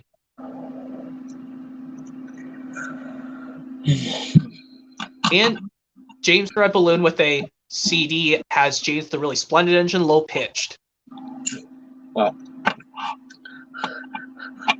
I already told you about the Bully for You on the VHS. Look on the bright side. Yes, how would you would react after it's done? Yeah, my reaction. Of course, I'll react to that. But yeah, you know something else funny? Like also like before Cassie starts crying in Bully for You, I'll have to play the end of Bully for Mr. Conductor of Shine Temptation to say definitely I prefer, or I can make a screen side by side and say which episode do you guys think is better, Bully for You or Bully for Mr. Conductor. And I'm also planning to get Shining Time Station VHS tapes, and I'm also getting Bully for Mr. Conductor next year. That's cool. And then I'll probably watch it after I get done watching the Look on the Bright Side Dragon Tales VHS tape. Without fast forwarding the Bully for You to avoid messing up the VCR. Yeah, I know I told you before I don't like the scenes in Shineham Station with the puppets bands. I don't like those scenes. Well, I don't know how am I gonna react to those puppet scenes. I mean, I know you don't like them. Yeah, even like I don't know why they were in the first season with Shineham Station with Ringo Starr, even though they should have just left it till George Carlin.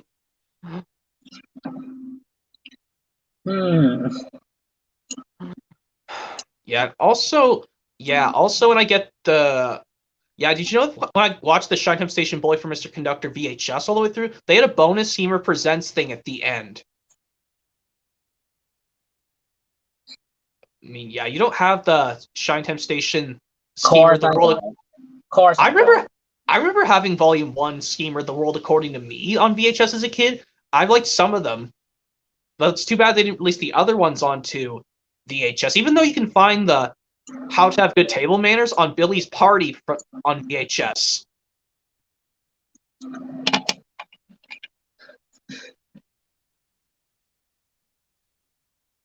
And William Waldrop says he took his Shineham Station VHS tapes and make them to a blank TV. That's what I'm trying to do too, William Waldrop, even though I can do the same thing. Skip those puppet scenes with the jukebox band or the picture machine music videos as well.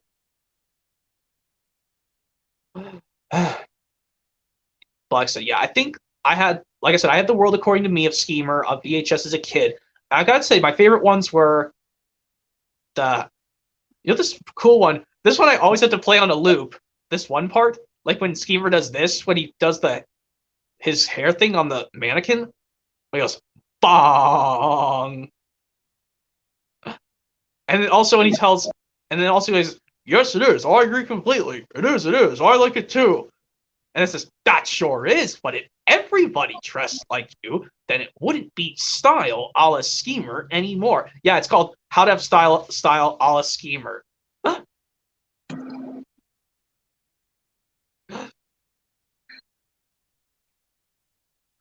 Oh yes. Oh yes. Let's see. Oh yes. Finn's Blanky. I did take a screenshot of that title card and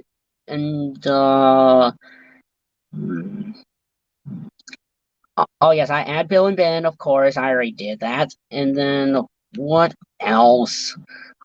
Oh yes, I put Gordon when he. I put.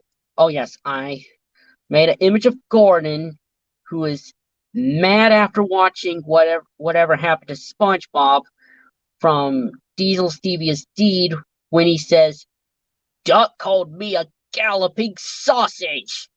Then I put new student Starfish with James when he says, "Rusty red scrap iron." But yeah, I Which, know you when you did it with Thomas with Boy for You. I know you couldn't think of a Thomas actual TV series one with him cross. Which one are you gonna redo it again, but this time make an actual model Thomas with a cross face? Which one would you pick if you chose the actual model Thomas from like the actual TV series? Like, there's tons of to select from. You could choose from either any of these 11 seasons of Thomas. well, yes, his cartoon face is the same as his model. Like if he was growling. I think I'll have to pick like I'll do the one from like Thomas Breaks the Rules when he's really angry at the police officer. Like when even though he's not speaking, he's really like angry at the police officer. Like when he's looking to the left. Like when he's looking to the right, basically. Like when he's and before the narrator says he looked at Thomas's wheels. Or like when the police officer says engines going on public roads must have their wheels covered and a cowcatcher in front to protect people and animals from being dragged under the wheels if they stray onto the line. But Yeah.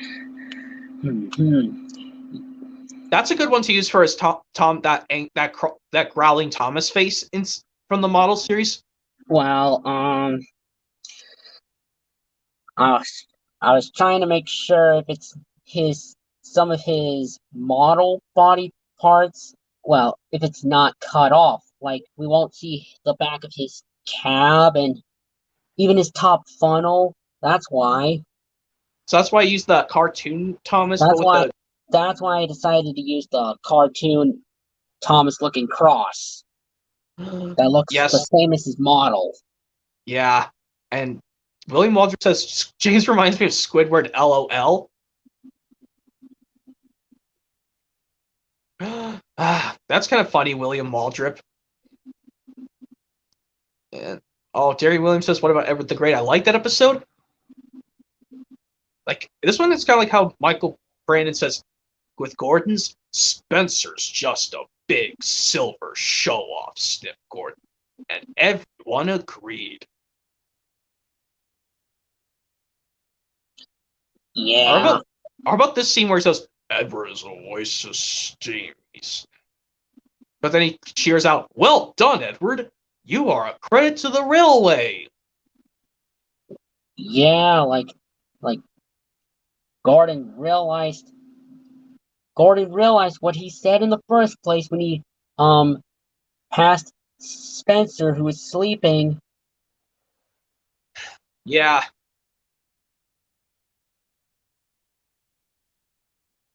Yeah. Also, yeah. Also, if I get a certain like DVD or I could get once I get a new VCR combo cord, just like you are, I'm gonna see if I can get some VHS tapes again.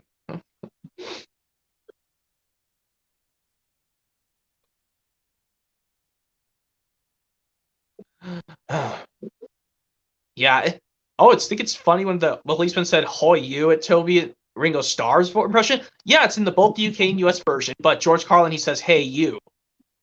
Yeah, of course. Oi, you! Hey, you! Yeah, and Derry Williams says Polar Express is my favorite Christmas movie. That's probably in my list of favorite Christmas movies. Oh yeah, remember I forgot to ask this earlier in the Strange Egg Bar. Remember we take turns doing the part when the conductor yells out who in the blazes applied the emergency brake? Who wants to be you want to be try it first, be the conductor saying who in the blazes applied the emergency brake? Who in the blazes applied that emergency brake? He did. You. In case you didn't know, that cord is for emergency purposes only. And in case you weren't aware, tonight is Christmas Eve. And I don't know what he's saying. And then he explains out, and then the girl says, he just had to stop the train so that kid could get on. I see.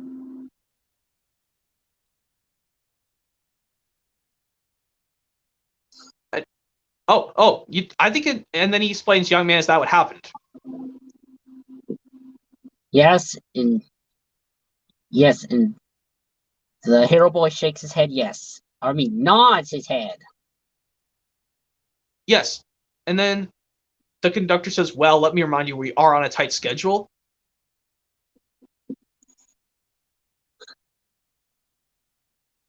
So everyone, take your seats. Thank you. Now I'll try it. Who in the blazes applied that emergency brake? He did.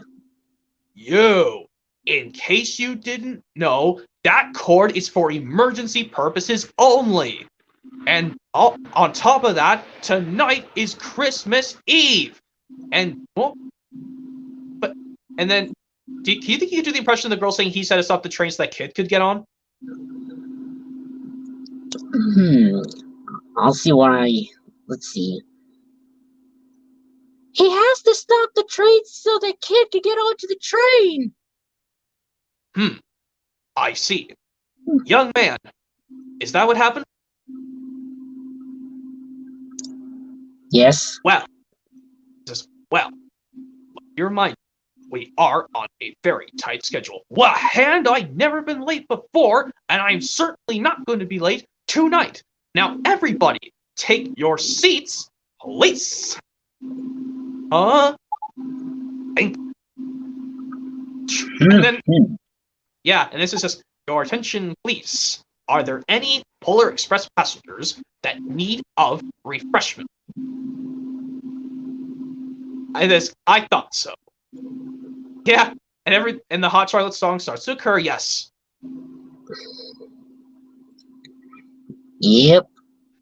Okay, now, also I know you told me yes earlier, you don't have Elf on VHS or DVD. Both of them? Of course I don't. Yeah, even though you can watch you can play, there's something cool you can do on the disc 2 of Elf, you can play the fun and games, even though you're not a big fan of playing DVD games. Well, I do play Thomas games, and yeah. Yeah, cool trick I'm trying to do is both of us have to have the DVD of Elf, and we could play the game, the race down Mount Icing, on 2 separate screens. Just play a one-player game of Mount Icing on 2 separate screens to see who can get down to the mountain the fastest. Like basically, if you don't play it, you don't choose the right direction, you'll wipe out, and you just get another chance to try again. You basically push the direction buttons on your remote control to basically choose which direction to avoid obstacles. You have to quickly push that direction, otherwise, if you don't do it fast enough, you'll wipe out. I'll have to be fast. Yeah, basically see which direction is the right one. Because if you take too long or you push the wrong direction, you wipe out. Yeah, the funny impressions, just like I showed with the other YouTubers of the funny games of the Thomas games where you choose the wrong answer. Like, one of these is like when you wipe out on Mount Icing. Well, I guess I could tell you since you don't have the DVD of Elf, but I do. One of them saying this is like when they say, yikes, and they're done that. Yeah. Yeah, basically like you'll wipe out, and they say something if you wipe out.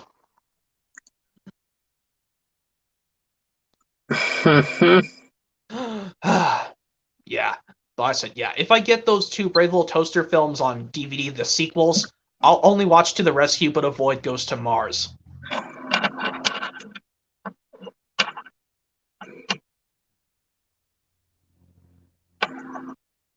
Even though if I can try to do the opening to them on DVD, that's a piece of cake, but I just won't watch the movies that much. But I see, even though you don't have any of the Brave Little Toaster films on VHS or DVD. Of course not. Yeah, like I said, I found the first one at Half Price Books. But yeah, I'm trying to see if I can find the other 2 sequels. Like I said, but yeah. And also, I know for a fact I know there's another Pixar film you don't have on VHS or DVD, Buzz Lightyear Star Command: The Adventure Begins. I don't have it on VHS. I'm planning to get it along with a Sesame Street DVD, Celebrate Family.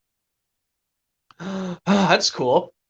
Yeah, and also, yes, like I know you're trying to figure out your list of favorite Dragon Tales episodes with Kiki and Finn in there, even if Kiki is separate and Finn is separate from her. Well, I don't think I could because too much work. Like, been cleaning my house and been working at my work and I know it. Then setting up different holidays like Halloween, Thanksgiving, Christmas. Yeah. I know my list of favorite episodes of Dragon Tales with the baby dragons appearing, either with Kiki and Finn together or they're separate sometimes. But my list, I'll tell you, it's still Finn's Blankie is the worst.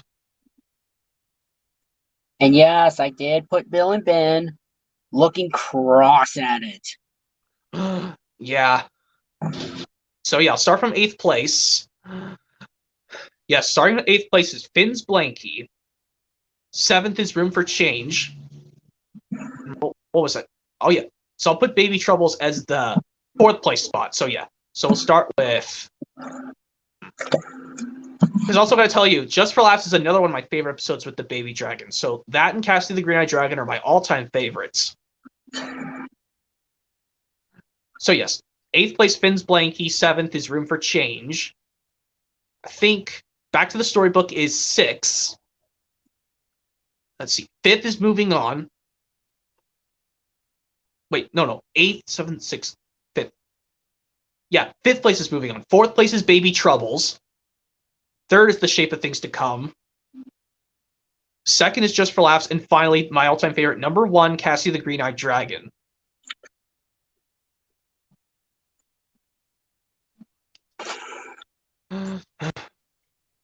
But yeah, I'm hoping, like, for my next streams, I would love to do my whole Thomas Home Media Collection, merging all the model and CGI releases together. Sure thing, and so do I, and I will show them. Of course, I'll. Yeah, I do have some Thomas and Prince DVDs are modeled, but they're not completed yet, and CGI, and yeah. Plus, yeah, when I do the whole collection, I might as well show some bonus stuff, even though I don't have all the bonus samplers and the take-along discs yet. I only have one sample. Well, I do have 2 DVD samplers, Fun with Thomas and Corey Adventures on Sodor. Yeah, I'm also trying to find. Like if I find them, I could show them off in the collection. But like I said, I don't like to show off just a few extra bonuses. But like I said, I'm just going to show the main releases only. Until I get more, I will show a different version, 2023 edition, basically. Because like I said, I have till January 6th because my monthly thing resets. Because I think I would have time to do a stream on, like, possibly, like, say, Monday. Like, basically the Monday after New Year's Day starts.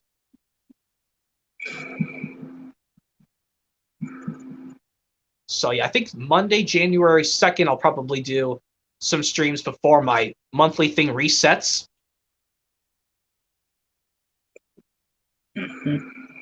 Yeah.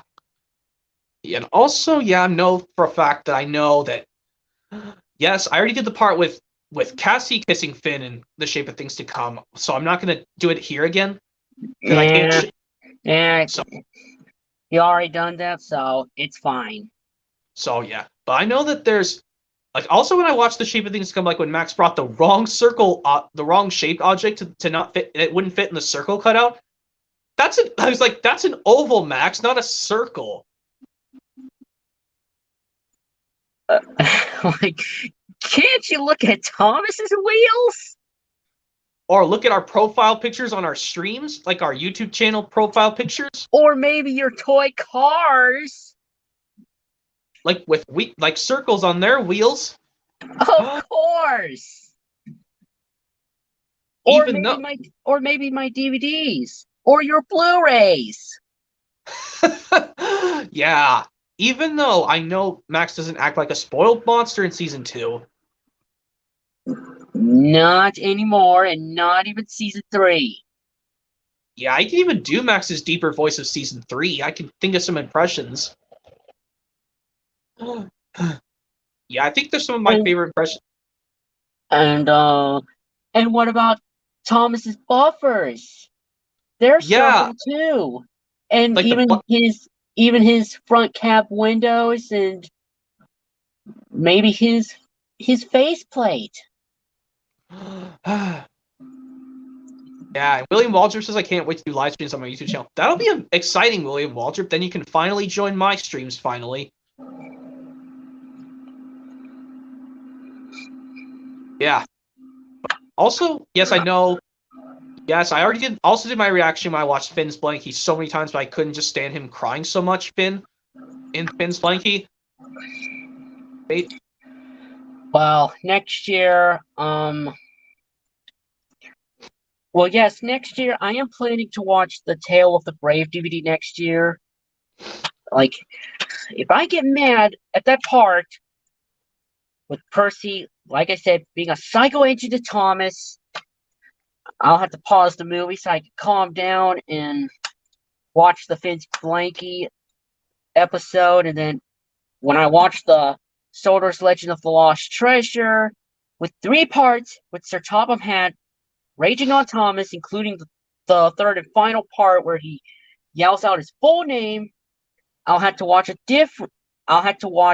different episode, but this time it's Miami or Bust. Oh, bother.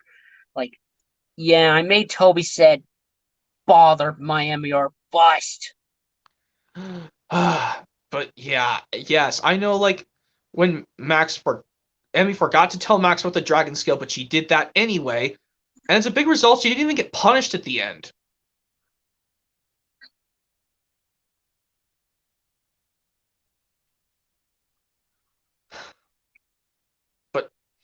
But yeah, I know I did the impressions from No Hitter already. Like, I could try to do the ones you made up by making the dialogue a bit better. And Ketzel says, "Do you think you're ready to play some more kickball, Max?" Well, I'm gonna have to try my hardest not to cry for real. I'll have to try very hard. Let's see.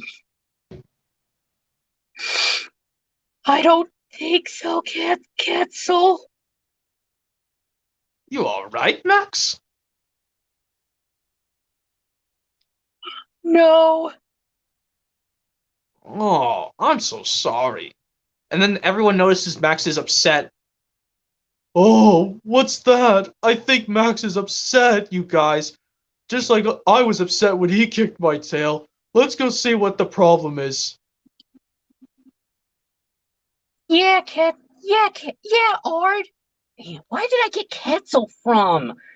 And just like, even though I despise crying, I did cry when he punched my arm. Well, yes, even though Emmy despised crying, she did cry. That one and only time she did was no hitter, and I know you, even though you despise crying, you did cry at the same time when Sir Topham had yelled out Thomas's full name in Lost Treasure. When you grew mad. Yes.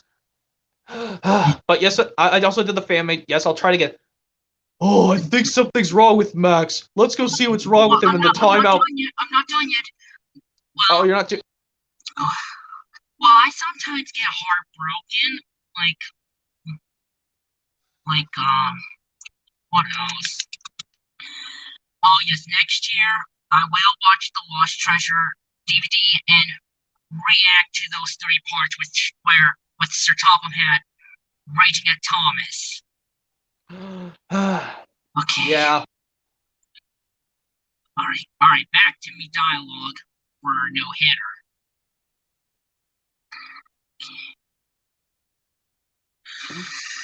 If I could remember that I add dialogue for Max.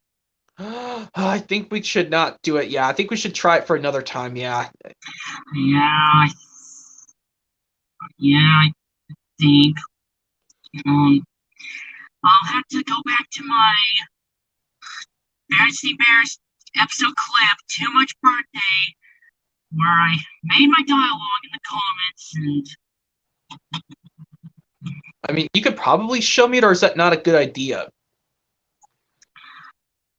I, I, I can't get off the StreamYard while I get back on YouTube. Yeah, yeah, yeah.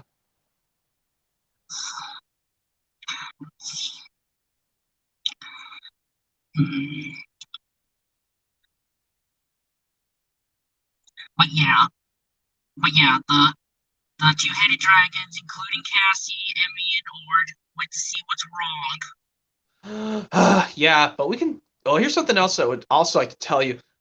I guess. Like I said, if I find like yeah, I think if I get the what was it? Yeah, if I get the specific thing, like I know when I watched the Dragon Tales episode, what was it? I think I remember watching the Weezy's Last Laugh. I don't understand that well. Man, well, if I get my new iPad next year, I'll have to. I will look up on YouTube and go to my episode clip where I did on the Bears Bears. Too Much Birthday, of course. Oh man, bother this silly burping. Man, so much for me eating or drinking. It's okay. I'll have to follow Max's dialogue some other time, or probably next year. Yeah. Yeah. Yeah, let's get back to other stuff. Yeah, I was watching Weezy's Last Laugh. I don't understand why Cassie was not in the episode. Yeah, because and the problem was it's on VHS, and the problem is I have no choice but to watch it. Oh, botheration. Yeah, Sony, can't you at least make it the episode funnier if you put Cassie in? Because I know in Just for Laughs, she was in the episode. Just like Sony is being a stupid idiot. Like, can't they take off the too much pressure off the fun lessons to learn? Yeah, I think that's the name. Yeah.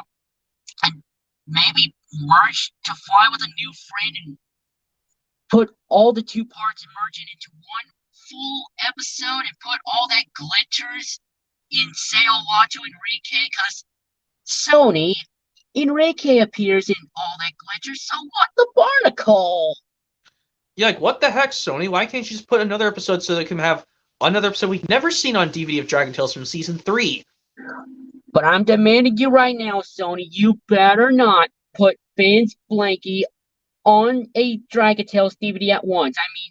I mean, don't you dare, Sony, or I will blow up. And also, what was I going to say for Sony? And also, Sony, I'll probably put maybe the big race on TV as well.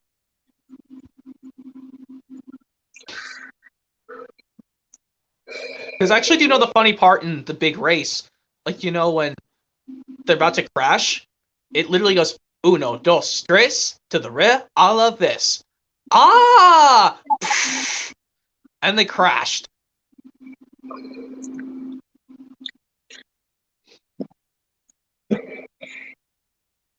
Let's see.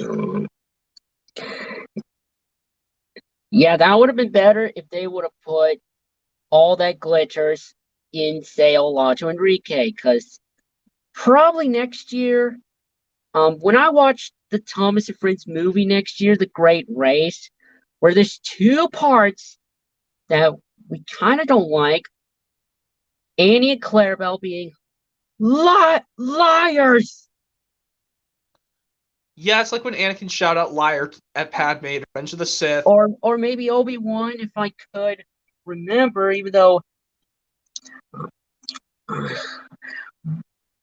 yes, I mean, maybe next year I am planning to watch all the 6 Star Wars movies in full screen. But I don't know, because just make sure to avoid the part with Anakin transforming to Darth Vader, because that scene almost made me shed a tear as well. I almost got heartbroken. Well, I don't think it breaks my heart.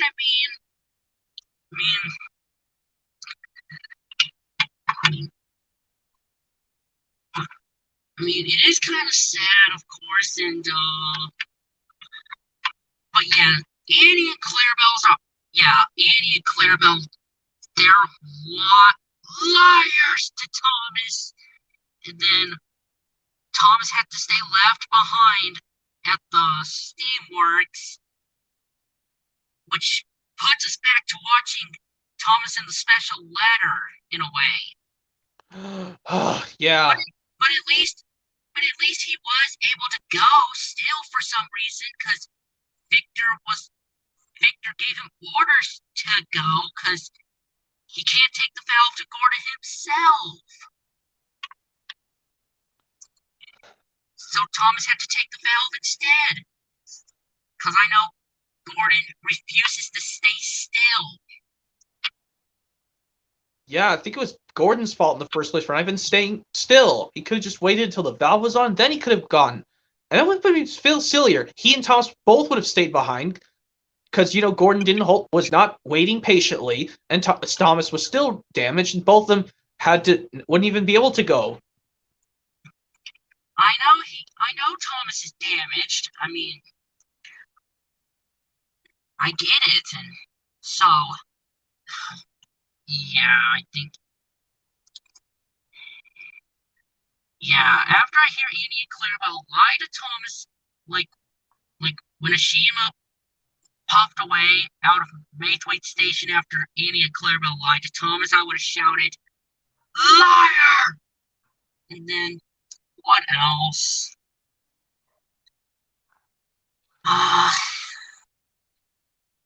If that part shows, yeah, I know. I would have got heartbroken almost when Thomas couldn't go to the shunting. He couldn't go to the Great Railway Show to compete in the shunting challenge, which in the Great Race, yes, he has to stay left behind before he was able to go still, before he before he left the Steamworks to take the valve to Gordon. So maybe if I almost cried over that part where Thomas had to stay left behind, I'll have to pause the part and maybe watch all that glitters from Dragon Tales. Yeah. Yeah. Also, yes, since you were talking to the Star Wars movies, Star Wars DVDs, I know, I have to skip the part before a couple scenes before the credits. I have to skip that scene where Anakin transforms into Darth Vader. Luckily, I'm glad Episode 3 was not released on VHS in America, because then I've been so annoyed. Because luckily I can skip that part during the movie. Well, it doesn't kill me, but I know it bothers you. Oh, yes. Because both of them in pain, because, they... Yeah, Padme's children, Leia and Luke, were born before she died. Yeah, that's why I tried to watch it, but then I just skipped it because I just got bored of that scene already.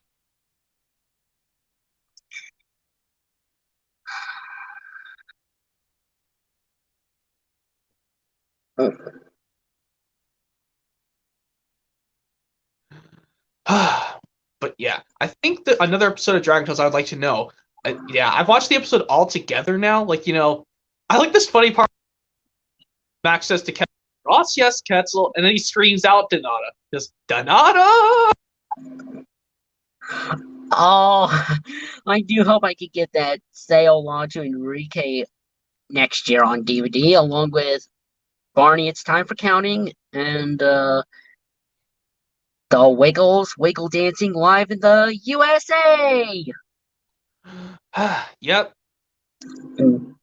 And yes, hopefully I'll watch it next year, and then maybe I'll record a video of Elmo watching Feliz Cumpleaños Enrique. Man, I don't speak Spanish. What am I doing? I'd Man, I say can't. yes. Yeah, watch Feliz Cumpleaños Enrique.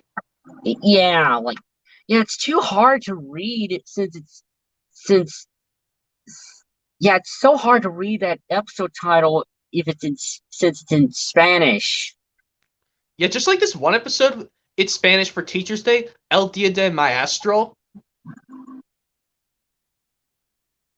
And they have to make chalupas for Quetzal's special Teacher Day, aka El Dia de Maestro. Have you seen that episode or no? I think I need to. Well, maybe next year I might see how I might. Well, next year, um, I might check out that episode and see what I think about it. You'll probably like it. It's a great one.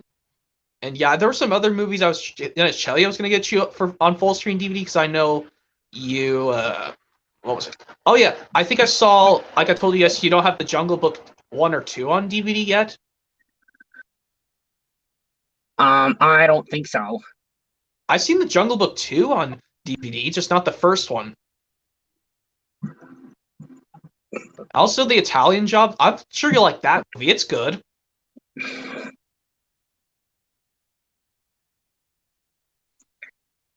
But Rosita's name in Spanish, I'm kind of good at saying it, like Rosita La Mostro Diez Cuevas. Wow, that's a good one. But gee, reading episode titles in Spanish could be hard to read. Like the Feliz Cumpleaños Enrique and the other one, El Dia de Maestro. El man, this is so hard. Yeah, that's why I never took Spanish classes in school back then. Me neither. That's why I've always stuck with learning stuff in English. But yeah, I'll see this one where they do it. So But do I'll just I. say, but this one with Enrique and the Teacher's Day of Dragon Tales of Season 3, I'll just say, this one, at least Cassie does speak up very loudly so everyone can take notice of her. Just like how in Being Percy in Season 14, how, you know, Percy tries to ask, excuse me, Thomas, excuse me, James, I must get through, and they don't take notice of him. And then he tries louder, excuse me. He tries to say, excuse me, much louder. But then he does Oh my goodness. And with Being Percy, my favorite episode of Season 14, with Percy wanting to be like Gordon so that everyone can take notice of him. Man, every time he's like, he tells them out of my way, mail coming through. Like, well, I do hope I could get the Schoolhouse Delivery on DVD next year. yeah, you'll probably find it easy to find off eBay. I mean, it's probably going to be in pre-owned condition, but I know, I even if I get the We Can Work It Out VHS of Dragon Tales. Well, yes. Let's see.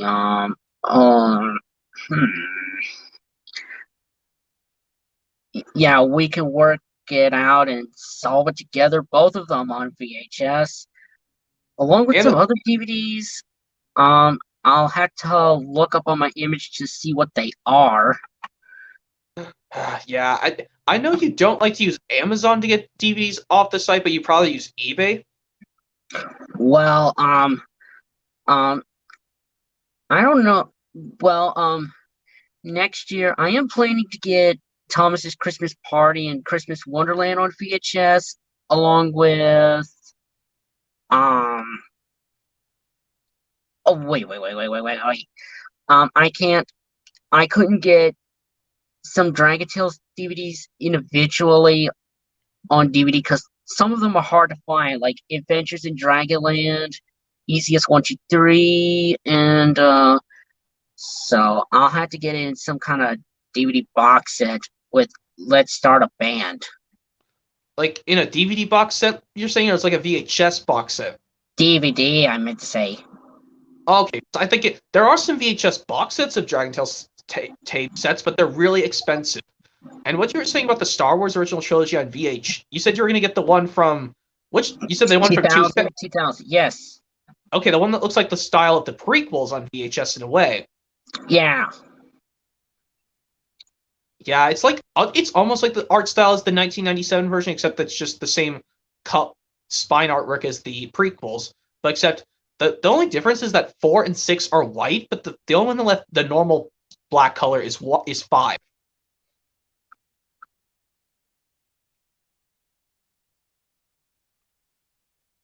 But yeah, like I said, I'm not getting the VHS of the original trilogy anymore since I have it on Blu-ray.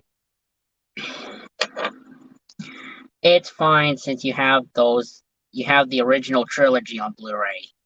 Yeah, even if I get them on 4K individually, that still is no biggie. I can watch the 4K versions of them. But yeah, and also I also know that. Yeah, I know you don't mind getting the Holiday Heist of Home Alone individually on DVD, even though you're not going to get the 5 Home Alone movie collection like I did. Yeah, I can only get it individually. Yeah, even though you wouldn't mind having the first 4 Home Alone on DVD and VHS. I have the first Home Alone movie on my iPad with well, some extras like deleted scenes and probably behind the scenes and stuff. Okay, yeah, Darian Williams. You're asking Jake? Does he like Tails? I think he's. Well, Darian Williams. I don't think Jake plays video. I don't think he's heard of Sonic. So, he's not a big fan of video games like I am. Darian Williams. No. Well, Darian Williams. Of course, I don't. Well, but I do like it. I do like him, Darian Williams, especially like his new voice actor to voice him in Sonic Movie 2 was amazing. Darian Williams.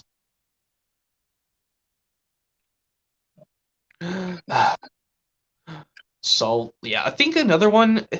I don't know how I would react when the Narrow Gauge Engine starts to run away from Thomas in Blue Mountain Mystery. Oh yes, I don't have the Blue Mountain Mystery on DVD, but I'll have to get it in a 3-movie pack with Misty Island Rescue and Day of the Diesels.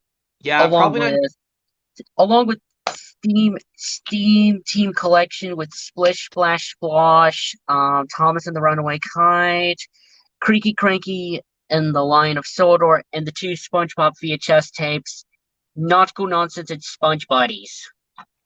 Even though you can find those episodes of seasons 1 to 2 or 1 through 3 on the complete first season and second seasons. Well, I have the Nautical Nonsense and Sponge Buddies DVD version, which it only has one season 3 episode that'll be Club SpongeBob, which was showing after the FUN episode is over.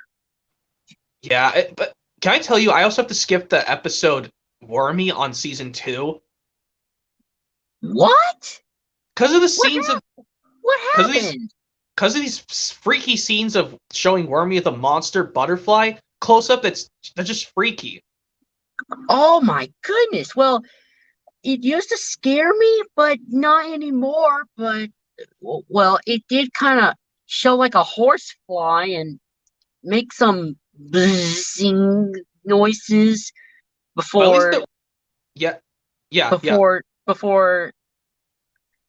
Before the scene, the next scene shows Patrick and SpongeBob shouting when they found out what happened.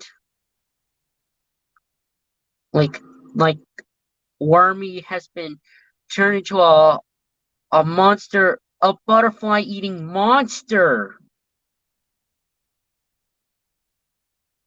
Yeah, even though I tried to watch the rest of the episode on TV. But yeah, and I think when I get the whatever VHS. Yeah, I'm trying to find a VHS that Thomas gets tricked that has Look Out for the Train. Even though if I get a VCR combo recorder, the reason I'm getting it with an HDMI built in is that way I can see the VHS tape quality better, and it'll sound better.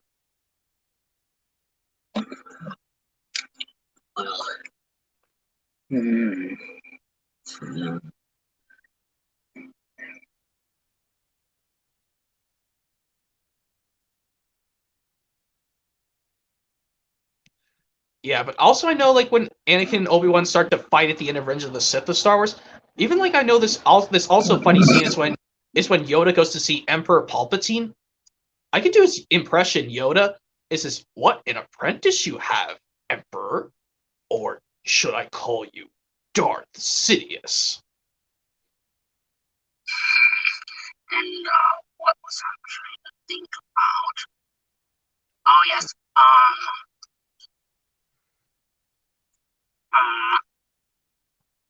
I'm still getting the Dragon Tales DVD we could solve together, along with on DVD next year, along with the Thomas DVDs, Percy's Chocolate Crunch, James and the Red Balloon, and As of Gordon, and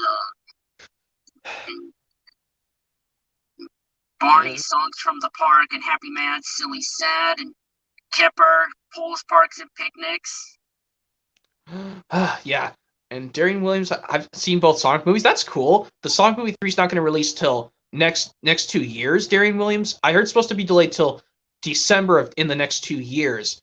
In the next 2 years, because we're already in December. At the end of this year, Darian Williams. So I'm going to say it releases in the next 2 years. Sonic the Hedgehog 3.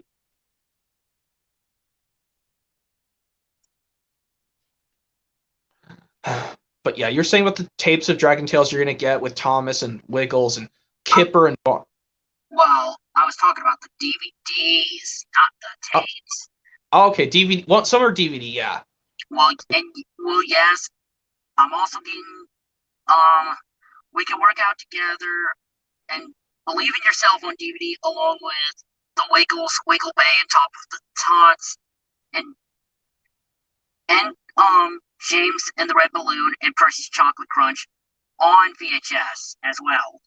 Okay, because like I said, I got you the We Can Work It Out DVD. Because like I said, once your birthday passes, aka Valentine's Day, think of it. I was gonna get it along with while I was getting the 2 Thomas VHS tapes and Believe in Yourself and the 2 Wiggles VHS tape. I mean DVDs, not VHS tapes. What am I doing?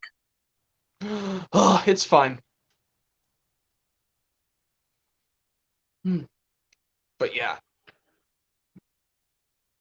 I know I'm going to try and think of some movies I would like to get by the end of probably March of 2023 because I'm trying to save up for these machines. I'm trying to save up for this cool JFJ Easy Pro so I can have it just like you, Jake Barton, so I can repair the discs just like you can. Yes, Movie and Game Lover 98 says, yes, I remember my mom, she got it for me for Christmas back in 2018, and I even watched a demonstration video on how to fix DVDs. Oh, that's cool. I've seen multiple. I think I might have seen a video of you doing it with a JFJ Easy Pro demonstration video. I'll have to look it up once this stream is over. I did it on my Thomas DVD Milkshake model. Yeah, I should probably do it from my Milkshake model. Even though it's really scratched up, it still plays fine. It kind of is scratched up, but it still plays perfectly fine to this day. Somehow. Yeah, and Darian Williams says, do I like Percy's Ghostly Trick and Percy's Chocolate Crunch? Yes, I do. I like Percy's Ghostly Trick, especially the George Carlin version. And for Percy's Chocolate Crunch, the Alec Baldwin version. Because I think Percy's Alec Baldwin's Yuck and Percy's Chocolate Crunch is much superb than Angelus's. Where he basically goes, "Yuck," he groaned. "I've never been this dirty." He was covered from funnel to firebox in sticky, gooey chocolate. And yes, when all the engines think it's funny. But while Gordon said disgraceful. So it's just Ahem, said a stern-sounding voice. It was Sir Topham Hatt. You had a trying day, Percy. Yes, sir, said Percy from beneath the chocolate. Yep. Yeah.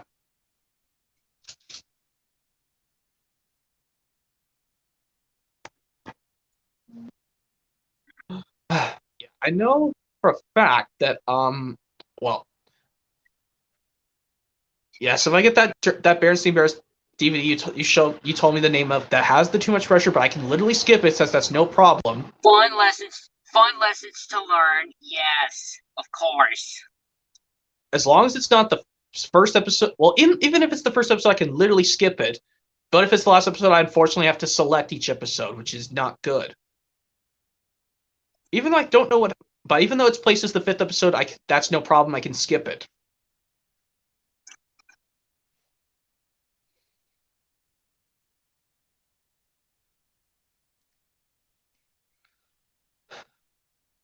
Let's see. What else can I say? Yeah, I know you said you'll be getting the We Can Work It Out DVD for yourself. Or, well, yeah, Dragon Tales We Can Work It Out. I'll just say you're getting the release, yes.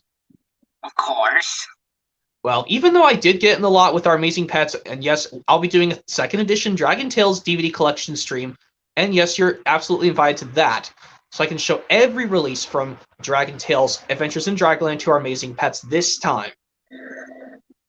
And, well, and as for me, I do hope I could get me Dragon Tales DVDs completed as possible next year. Yeah, because I know actually the 2nd Dragon Tales DVD I got was Yes We Can Dragon Tales version, not Bob the Builder Yes We Can version. So I think in order it was I think it was Let's Share Let's Play 3rd, and then it was Believe in Yourself after that. So that's why I was at 4 DVDs, and like I said, I think the ones after Yes We Can and Experience New Things, I couldn't remember the order for them. And then when I got the but then in 2018 I got the, like I said, I think in 2018 I got Adventures in Dragonland, then Don't Give Up. And then in, I think it was 2019? No. Let's see, 2019, I think I got a Dragon Tales DVD. No, I don't think so. So I think 2020 is when I got Dragon Tales Easiest 1, 2, 3. And then, of course, what about Experience New Things? Experience New Things was I got that in 2016 along with, was first in 2016, and then it was Yes We Can. Oh, all right. Yes, so because I got from September 2016 from FYE, Dragon Tales Experience New Things along with Magic Railroad and Clyde with Chance Meatballs 1 or 2, and then The Amazing Spider-Man 2. Mm-hmm. Yes, and I already say yes. I'm not going to say the name of the show that I did a video and I don't like that show anymore. Yeah, we don't. That's not going to be possible to talk about because, like I said, I was a fan of Playhouse Disney as a kid, but now for some reason I just don't like it anymore. That's because it switched over to Disney Junior. I just don't like it anymore.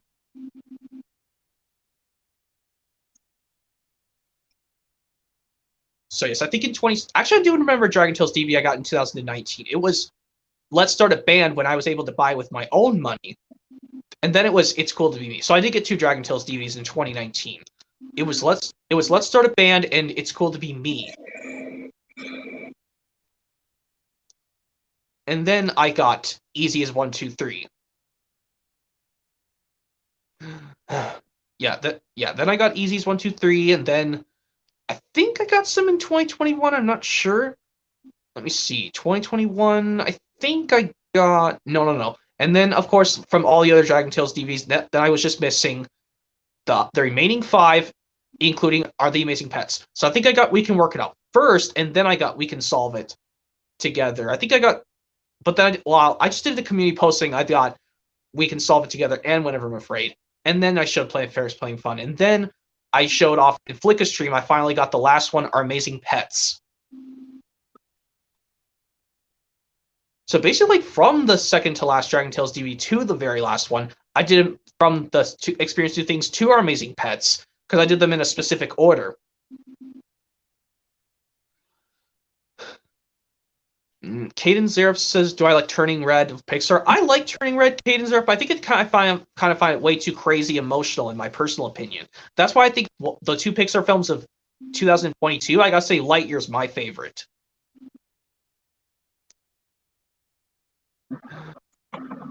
That's why I'm making a top 5 movie list once I give Blue's Big City Adventure a try. That's why I'm going to say my top 5 movies are, starting at last place is The Batman, fourth place is, well, you'll see once I do my top 5 movies of this year, Jake Martin. And as long as I'm going to say this to you, Caden Zerf, and through the comments, I'll tell you, Caden Zerf, again, I like Pixar's Lightyear a little bit over Turning Red as my favorite Pixar film of 2022. Wait, yeah.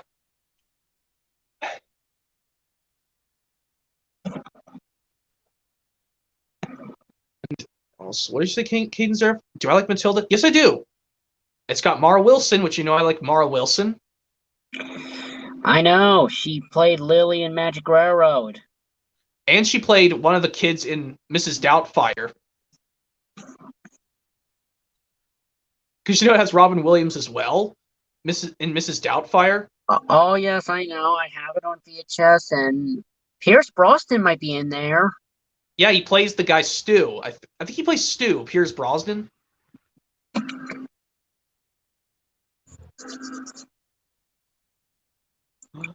Yeah, and I know there's this one scene where when the character played by Robin Williams tried to make dinner, but then it caused too much fire, and then he had to place an order for dinner.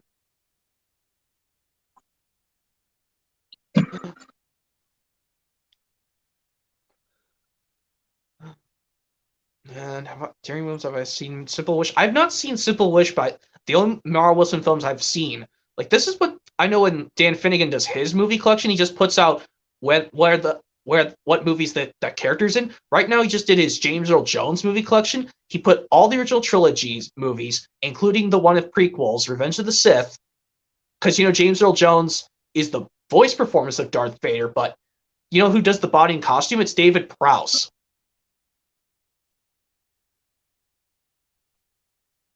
Did you know that, Jake Martin, that David Prowse was the body and costume of Darth Vader, but James Earl Jones was his voice performance? Oh, yeah. And, what else? Oh, yeah, speaking about Florida, I did been there, on my vacation. Well, first, before the COVID came, I've been to Disney World and Universal, and I really enjoy the Disney World Hollywood Studios because it has the Star Wars land. And when I met Darth Vader, his James Earl Jones voice is so real, like not a joke. Like, you saw it? When he saw my shirt with the Millennium Falcon on my shirt. See, I never went to those places. You know, I heard the trip is real expensive there. That's why I could watch people's videos of them taking trips to that place, but I just can't do a trip on my own personal list because, you know, copyright reasons, and you know I might get a copyright strike. Oh, bother that. Because, you know, it'd be hard for me to record, and the background noises tend to give me a copyright strike, and I don't want that.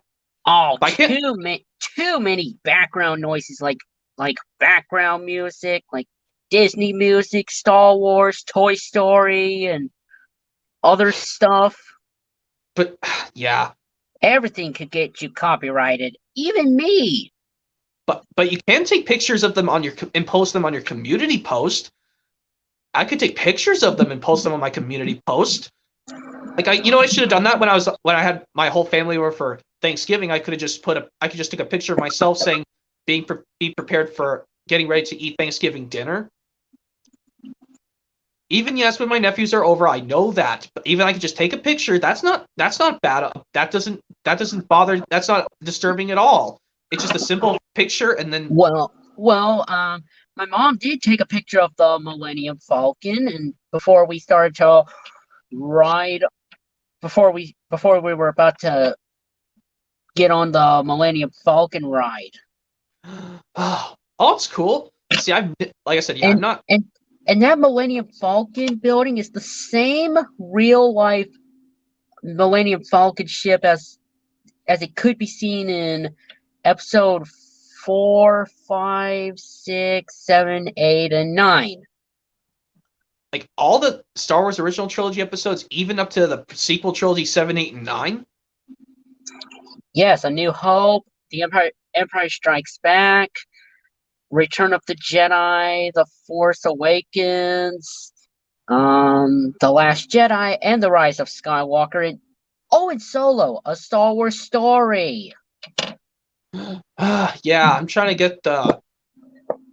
Like I said, I have some of those Star Wars. Like I said, I'm trying to get the most of the sequel trilogy on Blu-ray format soon. Like I said, yeah, because I don't want to have just the standard DVD because it looks.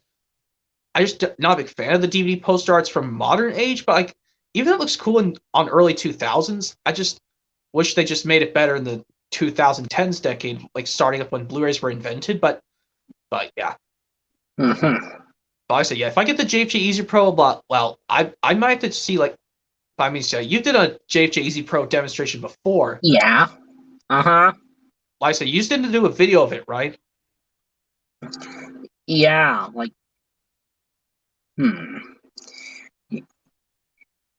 Yes, I looked at a demonstration video before I got it for Christmas.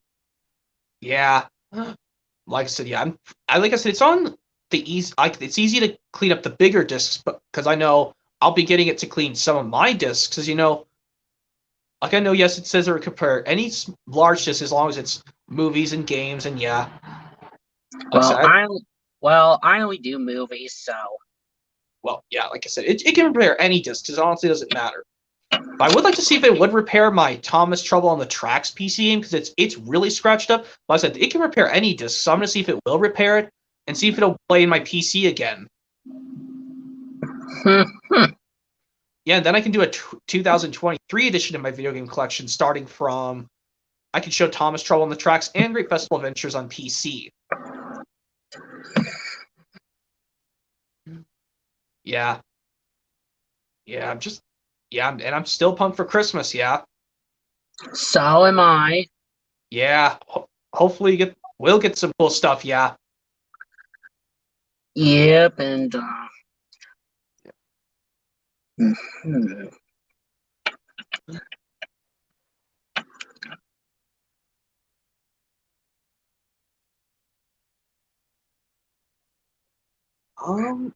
But let's see, I think there's one instance, like I know. Oh yeah, what were you saying? Go and say your thing. Oh yes, I was gonna get the Tale of the Brave on DVD for Christmas, but I somehow got it anyway, because I guess my mother asked if I was helping, and I was, and she asked if she and she asked, and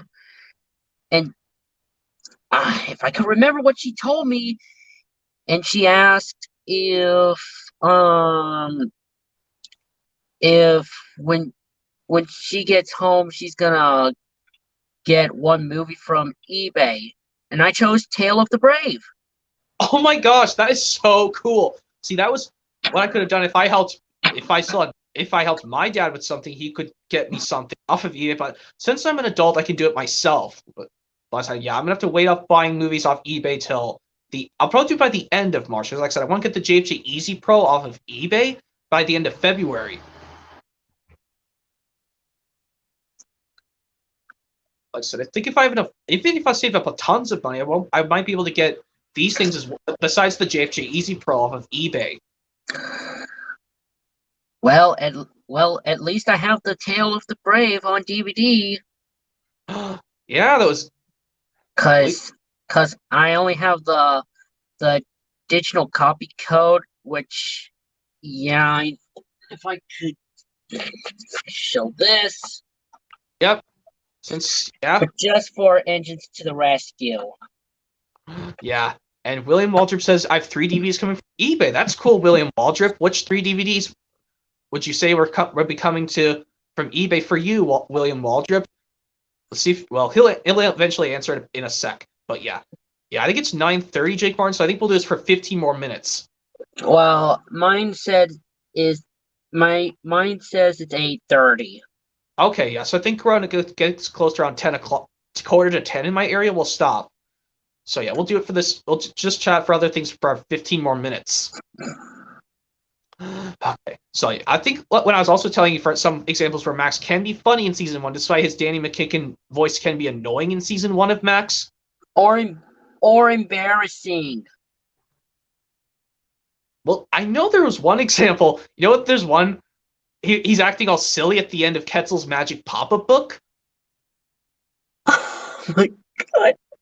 Yeah, like after Emmy says, "I'm a Wild West rodeo girl," and then Max's funny one says, "And I imagine I'm up driving a car with the fire engine chasing me to the bathroom and getting flushed down the toilet."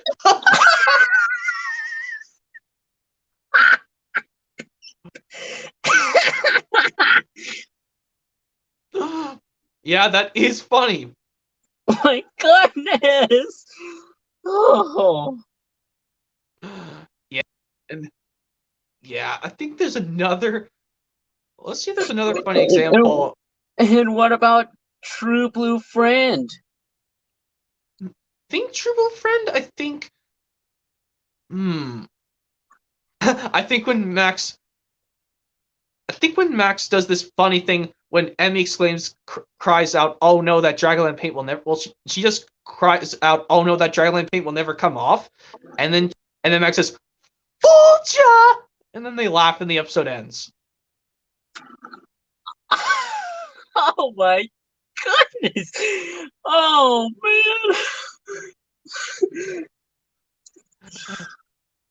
Yeah, and also, yeah, I think there's another example, like, after, let's see, I think the episode was called, like, oh yeah, I talked about the funny part in Quibbling Siblings, like, when when Emmy and Cassie gas ketchup on peanut butter, and then they both, and then Emmy says gross, and Max makes the cool, funny face with he has his mouth open with his eyes shut when he says yum ketchup on peanut butter, but Emmy thinks it's gross.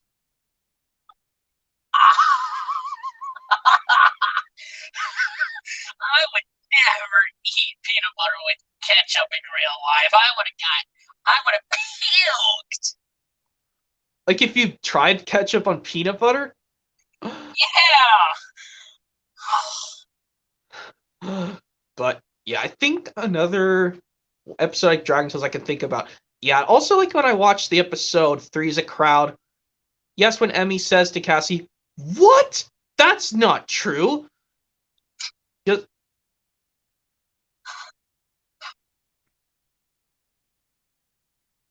I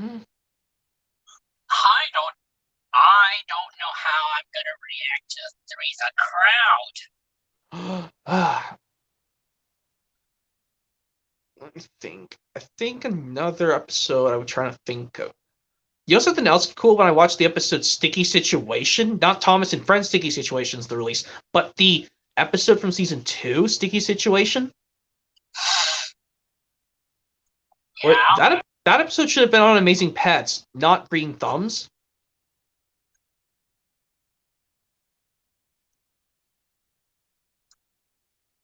Aw, dang it, Sony, why did you put Green Thumbs? That doesn't make any sense. That's not a pet thing. Taking care of a flowers, that's not a pet thing. I think Sticky Situation should have replaced that spot. Sony, I demand that you should put Sticky Situation on Our Amazing Pets at once.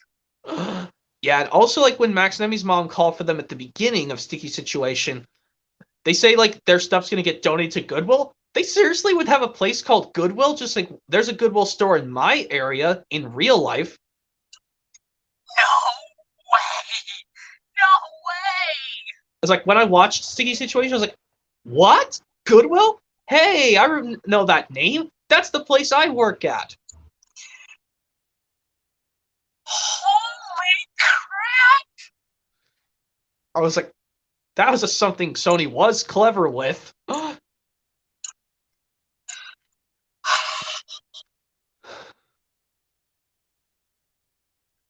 let me see. Yeah. Also, yeah. Yes, I know. Like when. Oh yeah, when I watch Just for Laughs, like. Yes, that's why I'm pleased. Nobody cries in that episode. Yeah.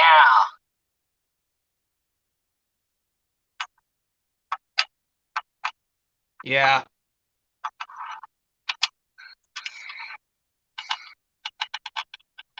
Hmm.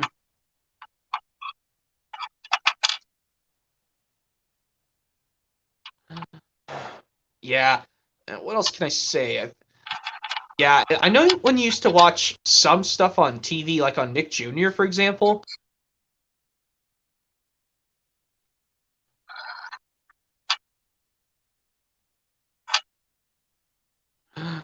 Yeah, I know you told me yes in my Dragon Tales DVD collection stream before. Yes, you used to watch Blue's Clues, but not anymore.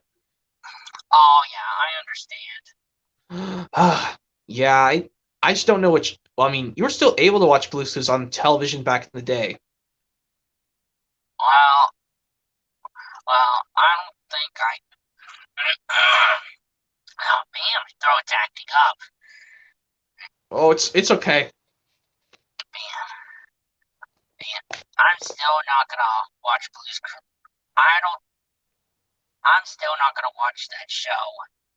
Not that I know of. Yeah, and oh, you like Blue's Clues from childhood, Darian Williams? That's cool. So do I. But yeah, also yes, in Just for Laughs, I was talking about that's my second favorite episode with the baby dragons. Yes, it has both Kiki and Finn, and even though yes, like when they get stuck, they try to make them not go near those things. I was pleased they were not going to even cry. Just imagine if they did cry. Well, no. I was actually saying like, what if they did get cry? They cried really hard after the giant of Nod screamed at them really hard and made Cassie cry too, but that didn't happen. I would explode at Sony. But at least he doesn't let them cry. He just made a stern voice saying, "Who let those tickle monsters out of their box?" That's wee-ha! Then you two need to put them back in. Exactly. Yeah. Yeah. Also, yes, you told me also about saying like why would or didn't really break the fourth wall in Don't Bug Me when he said not bugs. Well, of course I don't have the let's help each other VHS tape. Yeah. But I'm still getting it next year, along with Let's All Share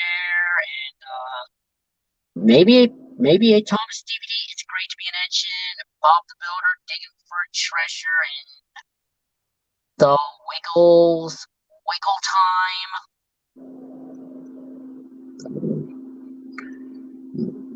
Maybe some other stuff I could understand. Yeah. Yeah. Like I said, I think starting in the beginning of like, maybe January starting on these days, I'd like to do the guessing voice impression streams. Like, it's mainly just guessing the voice impressions and someone has to like figure out what it's from. I would like to be the main star of it, just like Flicka did it with me earlier this summer, way back in the summer of this year. Yeah. Like I said, I would love to give it a try for myself. Yeah, I'll see if yeah, like I said, yeah. Okay, yeah. It's 9:39, 6 more minutes, so yeah. Like I said, I think I'll plan something else like hopefully like I know like I'll provide a link so you can guess the voice impression stream with and yes, Flicka can join as well. Okay. Yeah, once those if I had the chance. Yeah, because I know all of us are working on weekdays and Yep. Yeah. Well, let's see a couple more things for 5 more minutes, and then I'll quickly end the stream, and I'll let you go off the stream, and then I'll quickly end it. Well, I'm about to get out of here. Okay, well, why if we do a few more things for like 5 more minutes, and then I can quickly Well, end this. I guess it'll be fine. 5 more minutes. Okay, yeah, because your time zone is an hour behind me, so let's just do 5 more minutes of explaining stuff. What if they released well, I would have loved to see if there was a complete series of Dragon Tales on DVD. Like, put season 1 individually, but put seasons 2 and 3 as a complete, put it, say, seasons 2 and 3 together. If Shout Factory did release it, because, Dragon Tales is coming up on 25 years old in the next 2 years.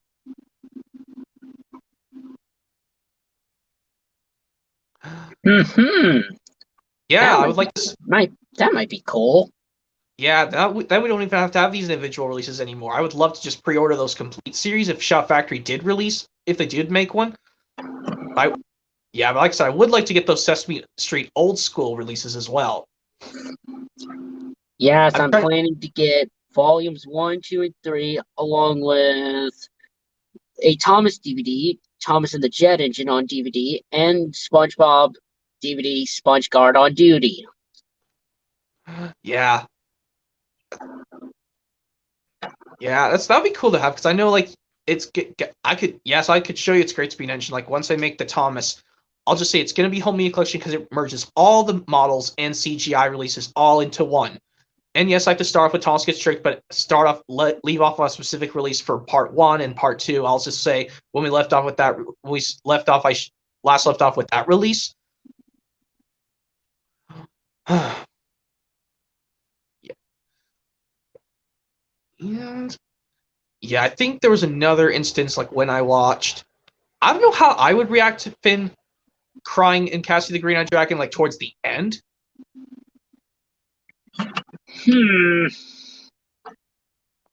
I would gas like Mr. Perkins, like when Mr. Perkins gasped, like when he sees it, like explains out scary books. I wouldn't did the shriek gas he did in the Money Matters release